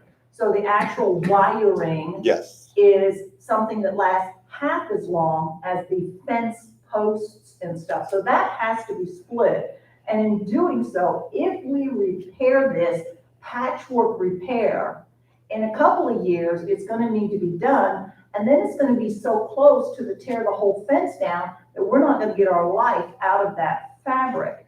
I really feel that because the cost of the repair is 11 to 13,000 and the entire repair is 30, which entire replacement, I really feel it needs to be replaced. I sent pictures and there are more than that. That probably had 30 spots. Those were not duplicates, 30 spots of ripped, torn, sharp edges, patchwork where we put some chicken wire on one of them so balls wouldn't go out. The next board meeting, I would like to bring it up that we reconsider this. I'll have both the repair quotes and the redoing quotes, just redoing the whole Fine. thing. I think it's Okay. imperative that we look at that strongly. Okay, because we don't want to waste this when it does come time to repair the whole fence. Okay, I'll say again what I said at the beginning of the meeting. Relying on the expertise of our engineer, the fence was inspected, and in his opinion, and it's clearly stated, I remember it, and it's in the minutes, the fence is in good shape, and that it can be pulled back into shape with either a cable or by using poles at the bottom. So you put it on the agenda for the next Yeah, meeting. well, Rick will be here, and we can talk about it again. With all due respect, if we go against what fence companies say, they know about fences, and one of them said, patchworking this is the worst thing you can do. So we will discuss it Okay. next time. I think it's That'll be fine. a serious I situation. thought we also said at the last meeting that was to go back through the facilities committee to make sure that we commonize the bids. There is a difference between 9 gauge and 8 gauge in the bids. Right. And there is a definite difference between a 9 gauge and an 8 gauge fence. Okay, we can discuss that, or we could talk about repair again, and it can be on the agenda for the next meeting. That's fine. And that's all I have. Just a Yes. question. Comment on the pavers here and at the pool entrance. We did finish up the pavers here, and this has become a really popular lunch and dinner dining out there. We've added 3 new rectangular tables, so there's 24 more seats out there. There's actually going to be room for more if we decide to add more tables, but at this time that's ample. They also have nice large umbrellas, and it ended up extending out. I believe it is 14 feet of lawn that we took away. Landscaping is going to help us by finishing off the edges with a little bit of sod. They're going to give me a quote for that. And then a little bit of mulch on the other side because it is a bit of a drop down. Looks real good. At the pool Looks entrance, very we good. also got it done. There's a table and chair sets for people to sit, have lunch and watch tennis. We'll put a sign up about quiet because it is close to the tennis courts. We have a little bit more cleaning up to do there, possibly putting the curbing back where one was taken out. It may not be necessary, but we're looking at that. So it is looking really nice. And we've gotten a lot of good comments Yeah, on it it. looks nice. Looks good. Nice job. Denise, just quickly, I know we have posted in the front of the facilities the mask requirements. I hope that that's going well. So people can, if they've forgotten a mask, they can take it. But I don't see the mask requirements on the back end of the facility. So that would be the doors going into the fitness center, the locker rooms for using the bathrooms, and then into the general club entrance. And I did notice, because I'm a user of the fitness facility, that there, and maybe it's particularly over the holiday with heavy usage, but I noticed people were just walking right through there without, from the outside, not having masks on.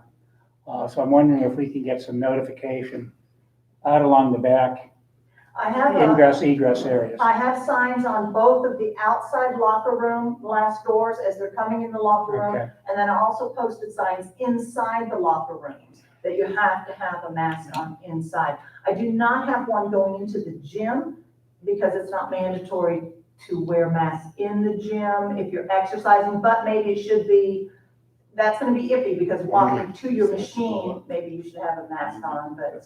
Which most people that I work out with and see on a regular basis are wearing a mask to come in. And if they're 6 feet apart, may take their mask off. But I'm concerned about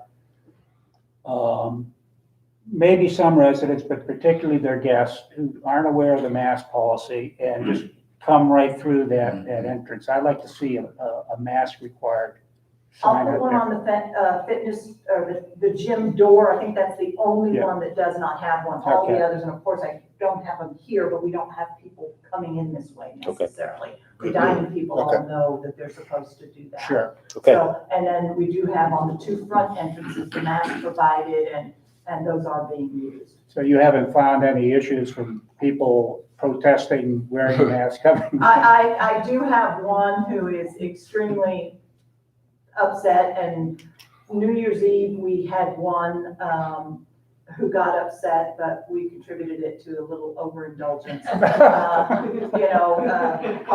Calling my staff certain names, which Oh, my God. at this point, I told my staff it's not gonna be allowed anymore. Somebody calls my staff a name, they're gonna be That's not that's taken out, uncalled but shown out. Yeah, shown out, because it's getting to be a habit of some members that they're abusing the staff verbally, and I just can't have that. When you enter Can't be the accepted. pool area, mask required? We're starting to, we never did outside require masks. We've asked the tennis players in the gathering area, and I went out there several times, and they're wearing their masks in the gathering area, so. They are. Because the tennis Good. players, we I've had seen that. two more, again, with COVID. So, we see that they are complying with that, and then when they go to play, they're taking them off. At the pool, we have not required it while they're there. And I've not had, I think we did have one couple that used the pool that got COVID. Most people are getting the COVID from the outside. Yeah. There's not been any spread in our community. It's always, oh, we just came back from vacation, or, oh, my son came and visited and gave it to us. So that's one good thing, is we're not spreading it here, but we're probably up to a dozen people that I know of, that I've been told about with COVID. And it's usually couples, both of them in the homes. What about the tiki bar? We requiring people to wear masks there? We're not at this time, but because things are getting a little bit crazy in Florida and in the rest of the country, I think we might, as you're sitting at the tiki bar, start, or as you're walking around, when you're near somebody else is when you should have a mask on. If you're by yourself on a lounge chair away from everybody, your mask doesn't have to be on, but I believe we need to start tightening it up a little bit, just to be on the safe side. We don't want our community, we don't want this spreading in our community, and so far we've been very fortunate that it hasn't. I'm still working on the vaccinations being given here. Actually, thank you for bringing that up. I had gotten an email from someone in Naples saying that they were looking to have the vaccinations being given at their club. I started researching that, and I heard that they are having troubles finding government facilities to give the vaccination. And since we sort of are a government entity, I thought we might have a likelihood of having a station out of the parking lot where they give vaccines. The negatives to that are, number one, it would be open to the public. Number two, the stipulations are, it is 7 days a week, 8 hours a day. Number three, it's probably just not 1 month when we're done, we're vaccinated, go away. This probably will be ongoing for several months. And I was gonna ask the board, do you want me to continue to research this? Never Or do mind. something for the community or not? I think it was a good idea. I think as this morning's news, they're talking about CVS and Walgreens, that it's going to be happening. We know Publix is giving shots up in the Hernando County area. So it's going to be rolling out, I think, a little better shortly. Mhm. And again, I congratulate you for looking into that, but I don't know if we need to pursue it. Okay. All right, thank you. Any other questions for Denise? No? Keith, do you have anything to report? Yes, just a few things. Good morning. I don't need that. The gate signs out front, yeah, as you go out, you'll see there's one lane that has the new Venetian. We replaced the stop sign with the Venetian logo. It's not the complete logo. My sign guy failed to put the border around it. And so if the board likes that, thinks it looks great, then, we can move forward. It'll have the border around it and bring that up to, but I think it looks pretty good. Looks very The good. ACC, they're gonna pay for it? The community association is paying Community for it, so association we is going thank them to- again for their Yes. generosity. So they're up to foot the bill for that, so I think it's gonna look very nice. Yeah. Keith, I would strongly suggest you save the stop signs though.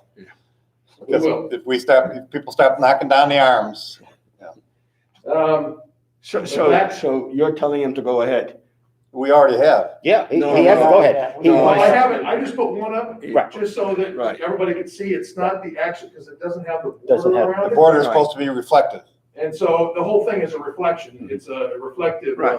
but the border around it, it's not the logo without the border, so, I insisted that we get the border on it, and he's gonna do that for us, so. If the board likes it, go. We like Looks, it. it looks great. It does, it looks very nice. the back gate, the gate arm, at night, that gate arm goes up and stays lit. It's the only light back there, basically, that shines, and it's up in the air, it's green, and we close that back gate. Okay, it still opens up, but that gate is closed, and then the walk-through gate is locked, all right? Had a complaint recently, about that arm going up and staying lit, and it shines across the pond and keeps the resident awake. And very upset that isn't being turned off. So I reached out to our gate specialist,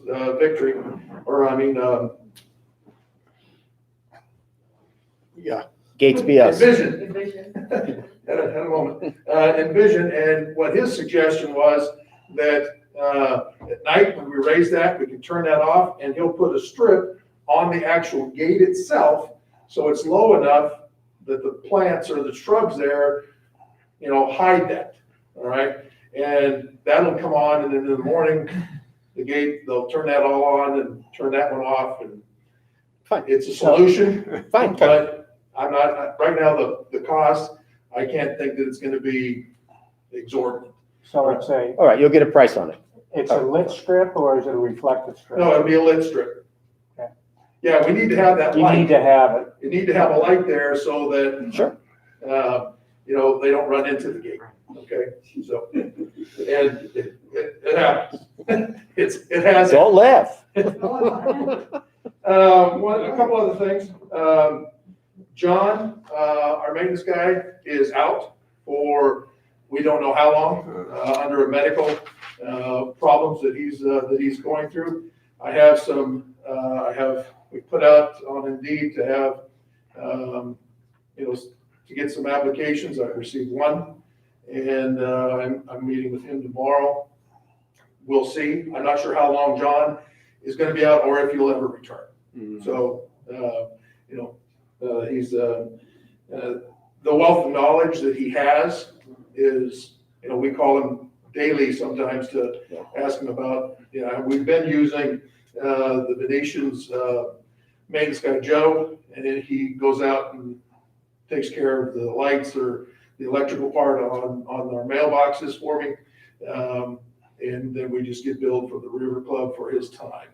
All right. And it's not something that we can do all the time. We need to have somebody pretty Full-time. permanent. Right.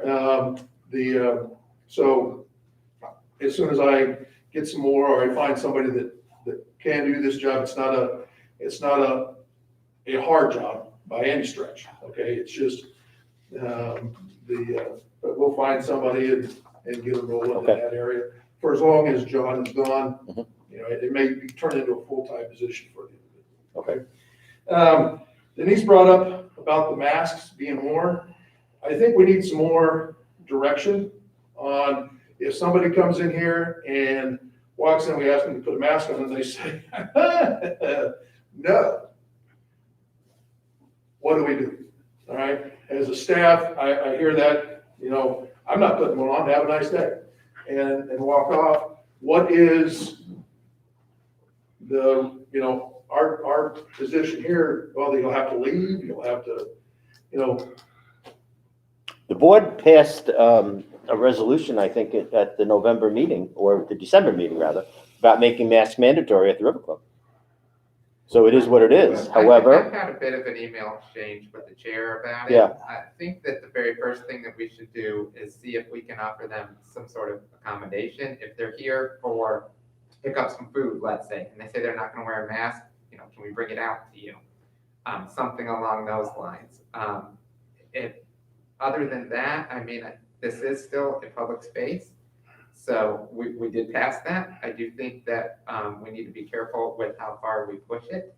I think it's fine to ask them to please put one on, that it is our policy. I think the next step should be to elevate it to maybe see if we can offer them any sort of accommodations. If it becomes an issue, then we will deal with it. I got a little different take, if I may. Sure. Unless somebody is claiming there's a medical reason and it's a bona fide. That was the issue that I Sarah and I did. don't, but, you know, if it's our policy here that you wear a mask, you know, I don't understand why we're letting people do what they want to do. And, you know, I think it's time for us to take a stand on this. That's why This is our rules What do we do? and I think we enforce our rules. I mean, this is not a political statement. It's all baloney. This is to protect one another. And if we've passed a resolution here that says that's our policy, why are we catering to individuals who want to do this to us, in a sense?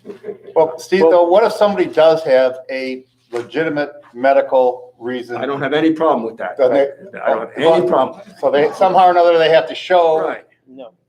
what, a doctor's note, or, I don't, you know, I know where you're coming from, that there are, some people are taking it, Right. making it an issue that. It's good enough for me if they say to them, I have a medical reason why I can't wear a mask. That's an accommodation in my view. But I don't want to wear a mask because I don't believe in it. I'm sorry. We passed the resolution at the December meeting. Andy and I have gone back and forth on this last week. I certainly agree with that. Yep. And there is no note. I don't think we're going to be requiring any notes or anything like that. We're going to take it on face value of the resident. Great. And I didn't see any abuse in here today of it. But if somebody does have a legitimate medical issue, then we have to accept that they're being truthful. Yep. And we go from there. Yep. Other than that, Have them leave. they leave. You know, Accommodate them or leave. Yeah, they, I mean, um, like bringing the food out or whatever, But the yeah. bottom line is, how do you enforce it? Well, That's what he's moving to. is this an issue? Or are you expecting it to be one? I'm just pushing it forward because of the conversation we had with one resident, Mhm. all right? And because I hear the staff going, you know, oh, mask are required, when they walk in. And at some point, I know that might become an issue, and how do we enforce, well, you'll have to leave? I ain't leaving. Okay. You know, Yeah, like so- Mr. Kleinglass just demonstrated. And so I think it's a burden on Denise and the staff to say, well, you'll have to leave. Well, I'm not leaving. Okay, then what do we do? How far do we push this? You're not Or don't gonna we push it? strong We arm just say, somebody. okay, have a nice day. And then You're not gonna strong arm somebody at that point, No. to wrestle them to the ground. And I understand Yeah, why the not? position it puts the people in. But if they absolutely refuse, we have the ability to know who that is, correct? He's got it. And I think the policy should be that becomes a refusal to that resident or residents of using the facilities for a period of time. You know, otherwise I'm you fine with that. Just like we would with somebody who is misbehaving or calling our Exactly. employees foul language. Exactly. Bring it Well, to it's us. the same things as speeders with the horn. So we take rights once they violate, it's under the same, well, I would think we could, this board should probably pass a resolution of enforcement, indicating that we will, suspend certain rights. Well, we've already passed a resolution that masks are And it might required. be case by case basis. So we'll, Right. yeah, we'll deal with it that way, and I'm fine with the suspension. Okay. But if we have a suspension, I guess, what is our time limit or, you know? Well, that's how do- to how be do we notify decided, people? that would be decided on a case-by-case basis. Let's- You can't make a one size fits all, I don't And the think. process is, as it has been in the past, when Denise has a problem with someone being belligerent or attacking staff or something along those lines, if she feels it's an imminent issue, she usually works with me, we send them a letter, and then, just like Okay. this last person that we had, and then we'll come before the board for, a more Okay, permanent that's all I'm decision. getting at. Yeah. That's All fine. right. All right, let's move on. Any questions of me? No. Thank you. Thank you. Yes, sir. Oh, yeah. What's the status on our trial issue with the Amazon vehicles and the RFID? That's been all sent up to Andy? We said, and we gave the okay on it. Have they been using it?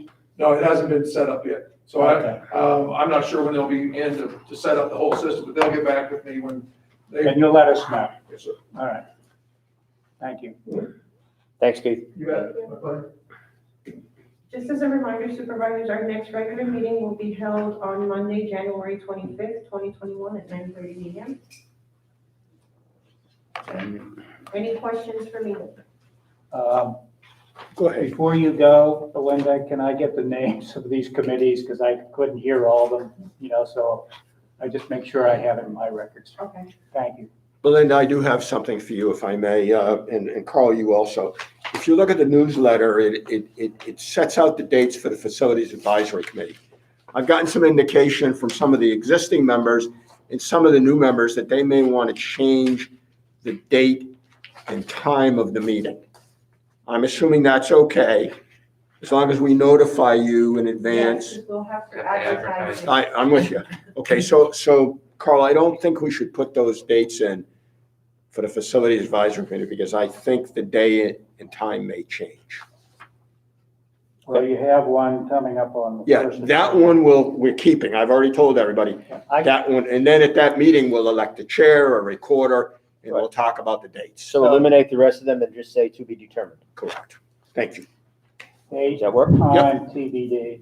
And Mr. Chorba, on that newsletter also, you have the COVID-19 reminder. It says several residents as well as employees have been diagnosed with COVID-19. I would take that as well as employees. We've only ever had one, and that was 10 and a half months ago, and it was a part-time, 9-hour outside tennis person. So you want to take as well as As employees well as out. employees, because employees have not had COVID. Okay, Thank you. it's out. Any other questions for me? Supervisor requests or comments? Are there any supervisor requests or comments? I've got a couple of things. One concerns tennis fees. It's been brought to my attention that we may have a misrepresentation in the rules as to what the CDD had approved for tennis fees on the off seasons. May 1st to September 30th, there was no charge, but as of October 1st, there should be a charge. I understand it says November 1st in the rules. I'd ask you to check that, Denise, and if it does say November 1st, that's incorrect. In 2018, the board agreed May 1st to September 30th, no Correct. fees. And So, I was told that I can't change any rules that. no, you're not changing it. We had, I mean, actually making the changes. Belinda, can I make the changes on, or do you do that? Because I No. know when it came. the to board fees- made the change. It may be incorrectly stated, is what I'm saying. So I'm asking you to check that, and if it does say, Correct the typo. Make a Correct the correction, typo. not a change. it's Yeah. not a change.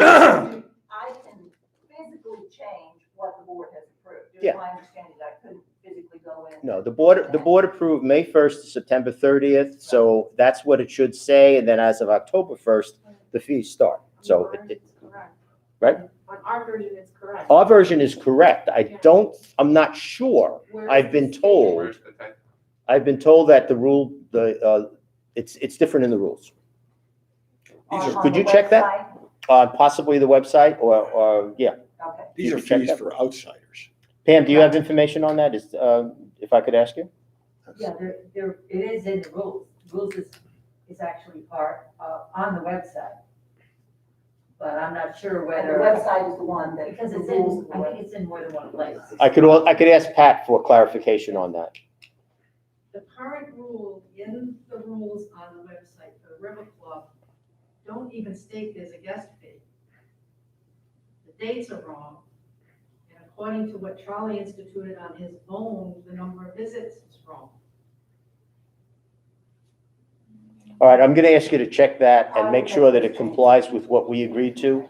We agreed to May 1st to September 30th. We agreed to $10 after that. And the number of plays that we agreed to as well are included in that 2018 resolution, right? Maybe if you could send a copy of that resolution to Denise and just make sure that we comply with all of that, okay? POA meetings, I agreed that I was going to head to the first one. Melissa sent me a list of the dates, and the first date was January 8th. However, that was a typo on the memo that she sent me. So I missed the first meeting because it was on the 5th. But nonetheless, I'm going to go to the February meeting, and I'm going to go to the March meeting. So I'm going to pass this around, start from my right, and I'm going to ask all the supervisors to sign up for 2 meetings. I'll take care of as the February and the March meeting, please. So if you would just sign up, and then I'll put that all together. I'll send it out to everybody on a do not reply thing so that you'll know when your appointed date is. CDD meetings. We've gone a month. Our agenda was pretty reasonable today. And I'm really wondering, I brought this up before, but I'll bring it up again now. I'm really wondering if we need to meet every month, every 2 weeks rather. The thing that used to hold us up was the finances, but when we came to the understanding that when the financials were submitted to us and we could submit our questions to Belinda, we could get our answers and whatever, I'm just suggesting that maybe we should cancel the scheduled meeting for January 25th and see what happens at the February meeting. Because if we're just having a meeting to have a meeting and we're not having much to do, I would submit to all of you that we don't necessarily need a meeting every 2 weeks. And how do the rest of you guys feel about that? Well, I would just say on the January 25th, weren't there some things that we were going to report back on that we probably should look at and then consider going into February on a monthly basis? I would think we should do it now. And be flexible. I mean, I know when we get to budget time that we'll be meeting twice a month. I would expect that would be the case. But I don't know if we need to meet twice a month all the time. You guys took all the best meat. You're the new guy. What about Carl? July. When we get to budget time, you're definitely gonna have to have 2, but I totally agree with Rich. The only thing we have right now, agenda item that I can see is the tennis fencing, and 2 weeks more isn't gonna make a difference. We've been dealing with this for, since July. So 2 weeks won't make a difference, so, and we do pay for that extra meeting, that, you didn't even mention the that. extra meeting, plus There is a we cost get- to that extra meeting. We get paid. If we Well- cut this back, I see a $6,000 savings. $6,000 is not the end of the world, but you know what? It's $6,000 that the residents don't get charged. So I think we should be aware that we don't always need to meet every 2 weeks. And I would suggest that we cancel the January 25th meeting unless there's something that's vital that has to happen. Does And that have that- to be a motion? Well, we have an ad out there Right. for 2 meetings, so you're already advertised for that, so there's no problem there. And then, yes, if you want to cancel a meeting, that's up to you. There's no need for an advertisement or anything. Right. Okay. So, We just notify the community that we're gonna have it. But how does everybody else feel? I have Totally felt agree. this way for a while, that we were, sometimes and sometimes we have canceled meetings, but I think we should consider. POA meets once a month, all the other committees that we have meet once a month. When I came on this board, the twice a month meeting was already set. But I don't know why we need to continue to do that if we don't have to.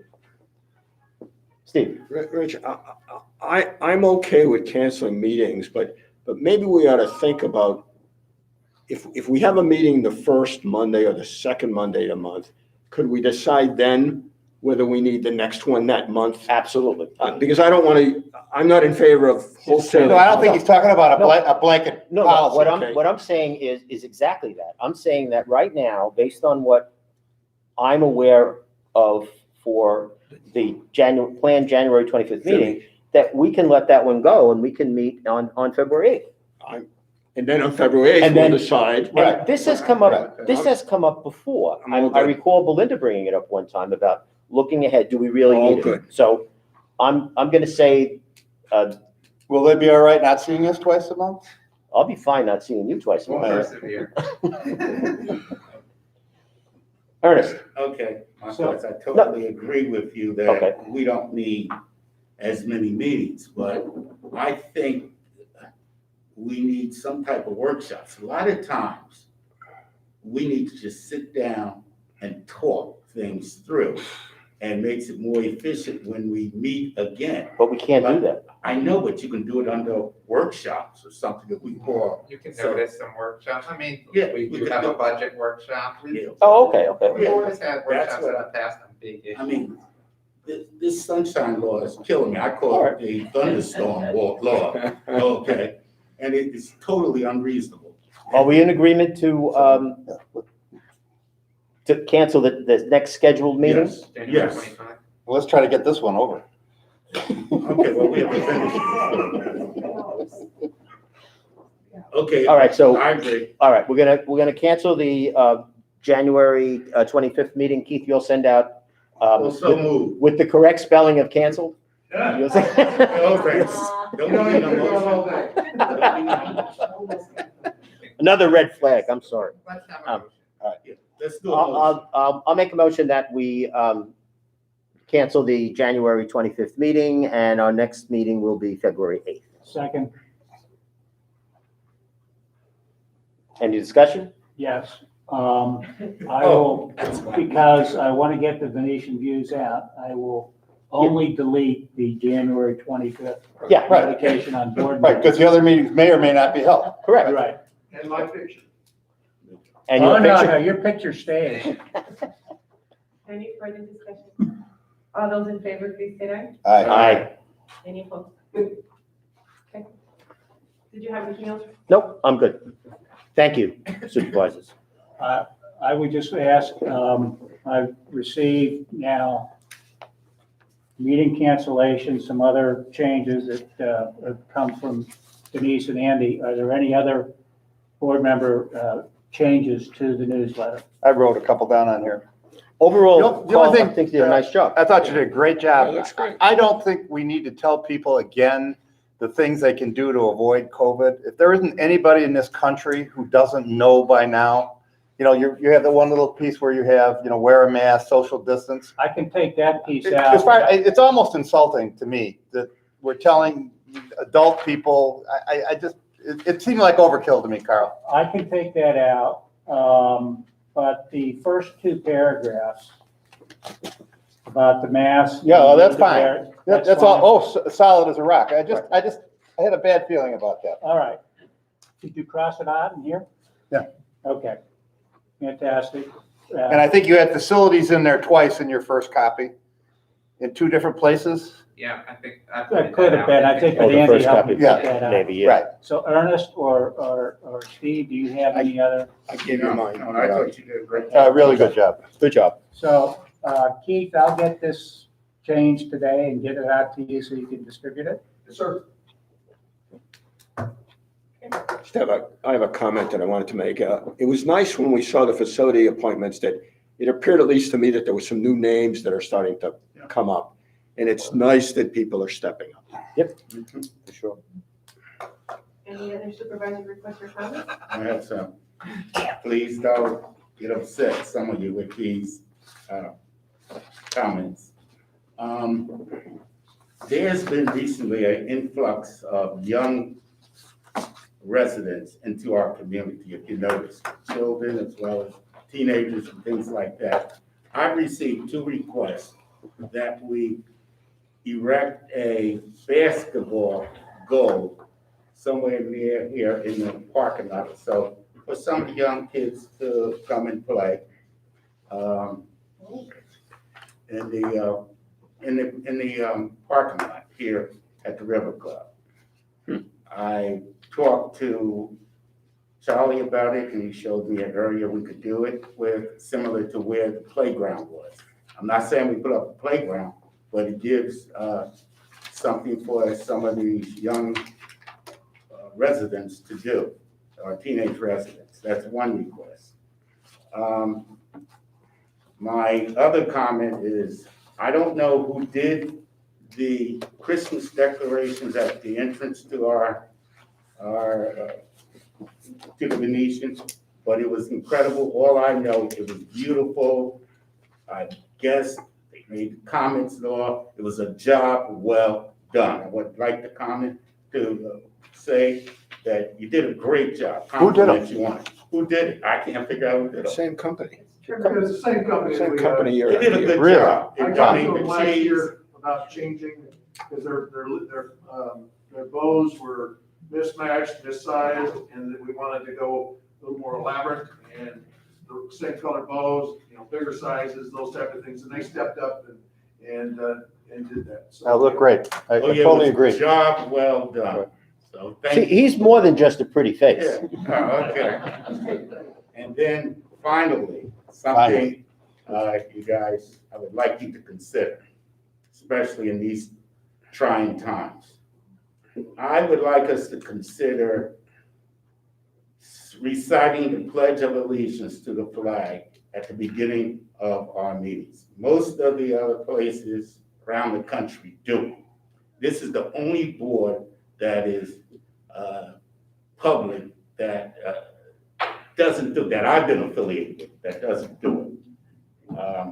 We could put a nice little, bring in a flag, these little handfuls, put it up there, and just get up and just say, I pledge allegiance to the flag, and that's it. I have no problem with that whatsoever. Okay, and that's, A lot of my CDDs do. Okay. Great idea. Okay. Very good idea. thank you, I just think, Can we go back to the basketball hoop? yeah, sure. I like that idea. What do we got to do to pursue something like that? And it would cost under $1,000, we could buy, I mean, it's just great to see. Yeah, I mean, I- smile every time I see the school buses. Yeah, I think if Is that a facilities committee thing?